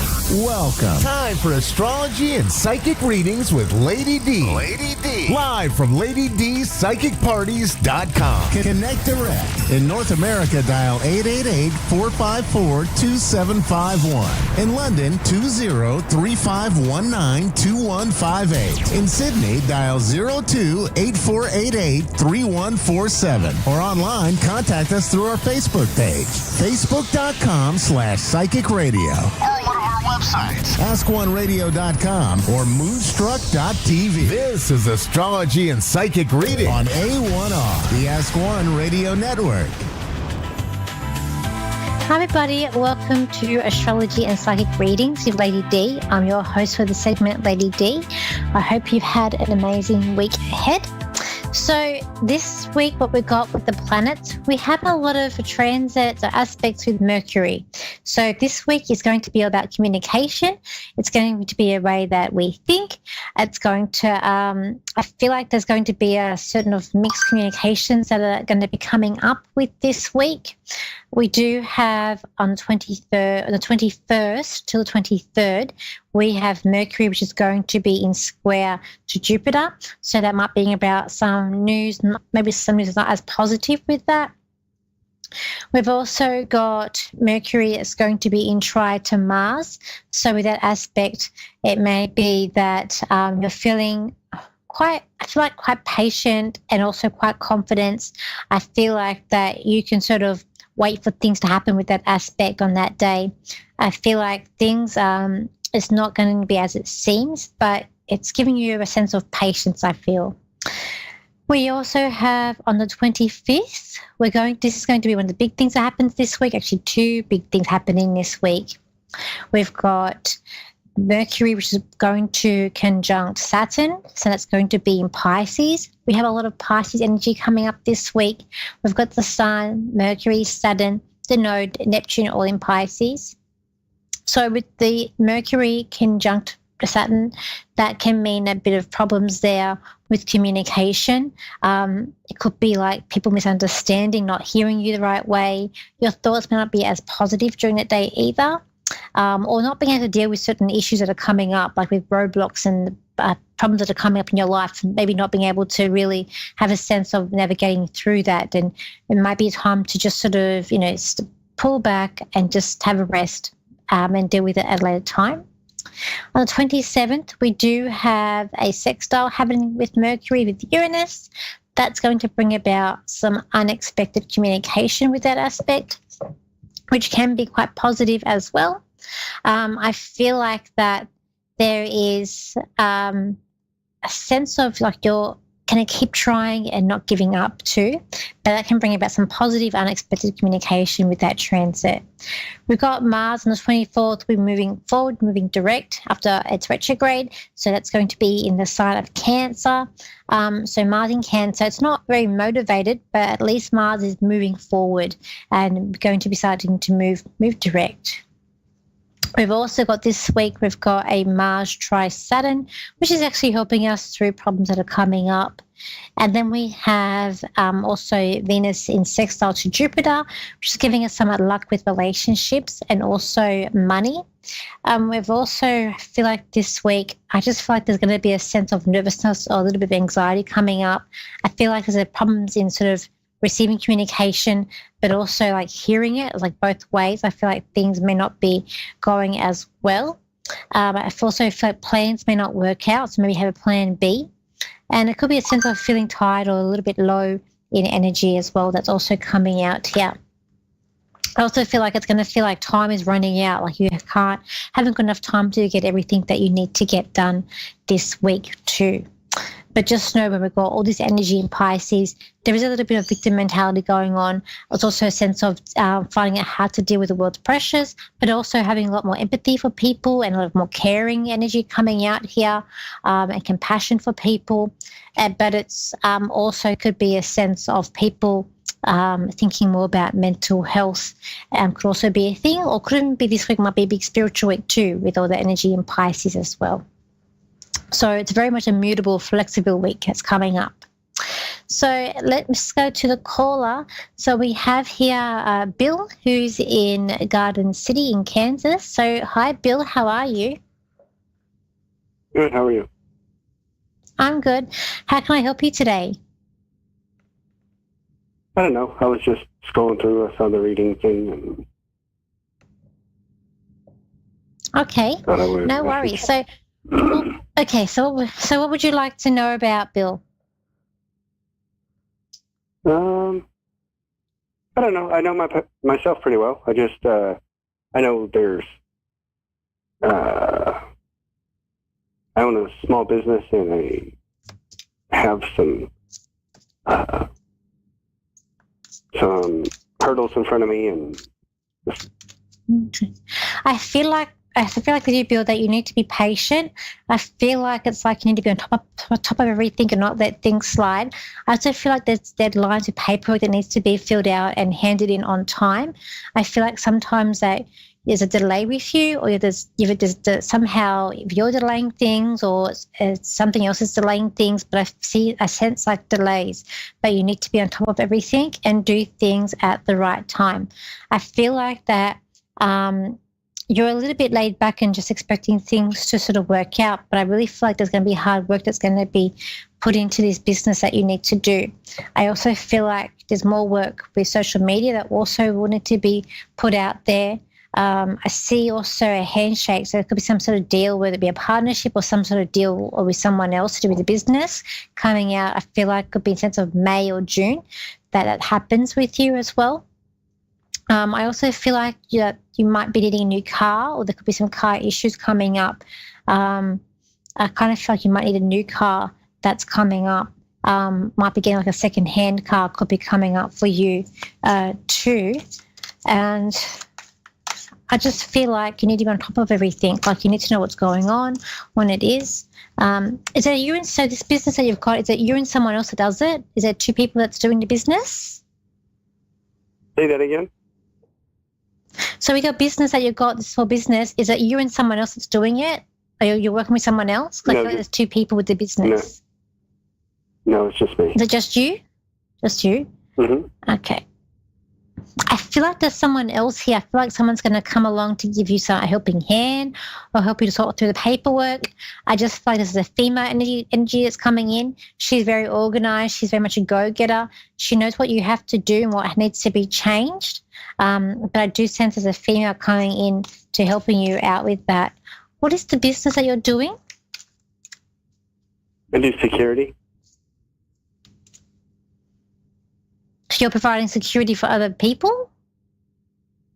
For a business, yeah. Or okay. for a plant. And I do have I don't have a partner, but I have a great friend of mine who is my bookkeeper. It's a female too, and she's always scolding me about things. So she does know what's best or whatever, but. Okay, cool. Because I was getting the female that she's helping you. I just feel like that you're letting things slide with paperwork, but you need to be on top of it. Make sure you're getting deadlines. I just feel like there's deadlines that need to be met, and that you're a little bit relaxed, or you're not keeping on top of certain deadlines. So I feel like that needs to be kept on track. But keep on being drawn to your car.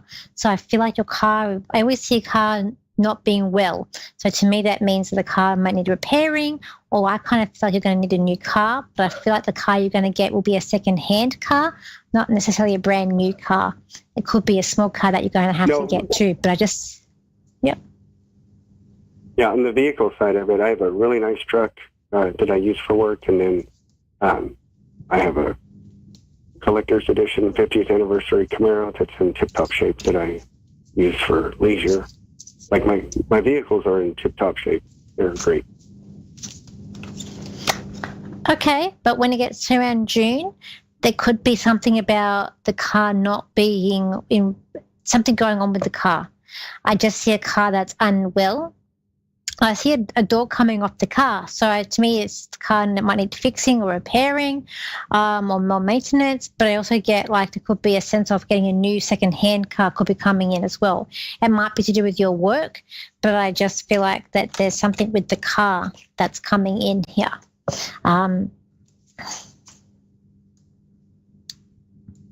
I feel like you might need to sort of looking at getting more people on. I feel like the work that you're going to get, there's a sense of busyness, but or stepping up here with the work.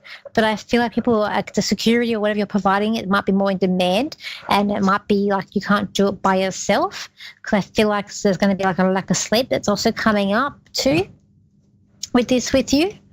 But even in the cards, I get a car coming up here. I feel like there's going to be something with your car. You might be having to get a small car, or maybe like you might be getting like a replacement car till your car gets fixed, and that might be a small car that you're going to get as well.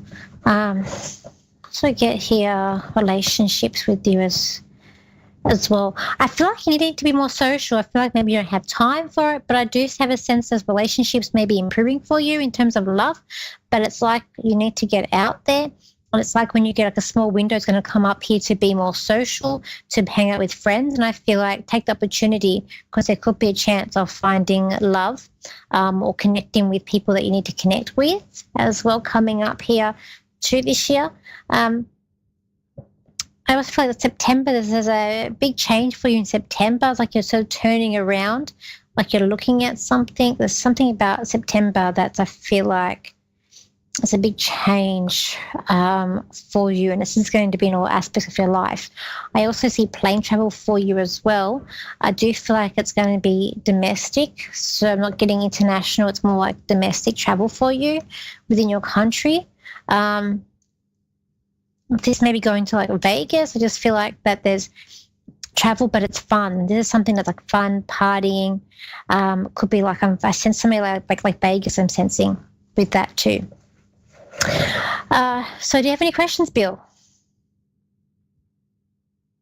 No, not really. I hope my car doesn't break down. It's like I paid a bunch of money for this collector edition convertible Camaro, and my truck, like I maintain my cars like my vehicles like no one, and I do have one employee that and I can't pass off any more responsibility. I work 58 hours a week. He works 12 hours a week. And I don't know. I do a really good job with my business. I do a really good job with my cars. I maintain my house. Well, that's good. So maybe you might be getting more, but I feel like there's more business coming. So you might need to get someone else coming up as well, because you won't be able to do it all because you'll be tired. So thank you for calling in today, Bill. So thank you, everybody, for today. If you want to connect with me, you can. And don't forget, I'm also running a psychic cruise with 4 other ladies. So I do have my YouTube channel and information session, as well as put it on my Facebook as well. And I'll be doing a live with the other ladies on Sunday night on Facebook. So if you want to contact me, you can. My website is Lady D Psychic Parties. My Facebook is Lady D Psychic Parties as well. My YouTube is Danielle Psychic or Lady D. My Instagram is at Lady D Psychic, and my TikTok is at Lady D Psychic. Yes. So thank you for everyone for this week, and I'll see you next week, same time, same place. So bye for now.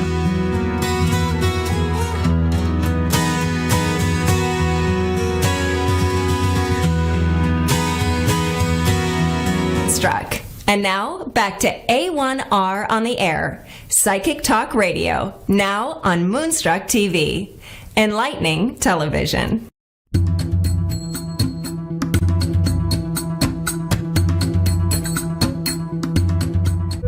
Welcome, it's Psychic Tuesday. I'm your guide, Bernice Bisson. We're going to start with the astrology at the top for the next 7 to 10 days. And you can listen to all 3 of your signs, sun, moon, or rising, or ascendant if you call it the ascendant. Your sun is your divine masculine. It's the things you do. It's your outer world. That could be career, direction, social standing, friends. Your divine feminine is your inner world, your moon sign. And that is your home, your body, your emotions, and the mother figure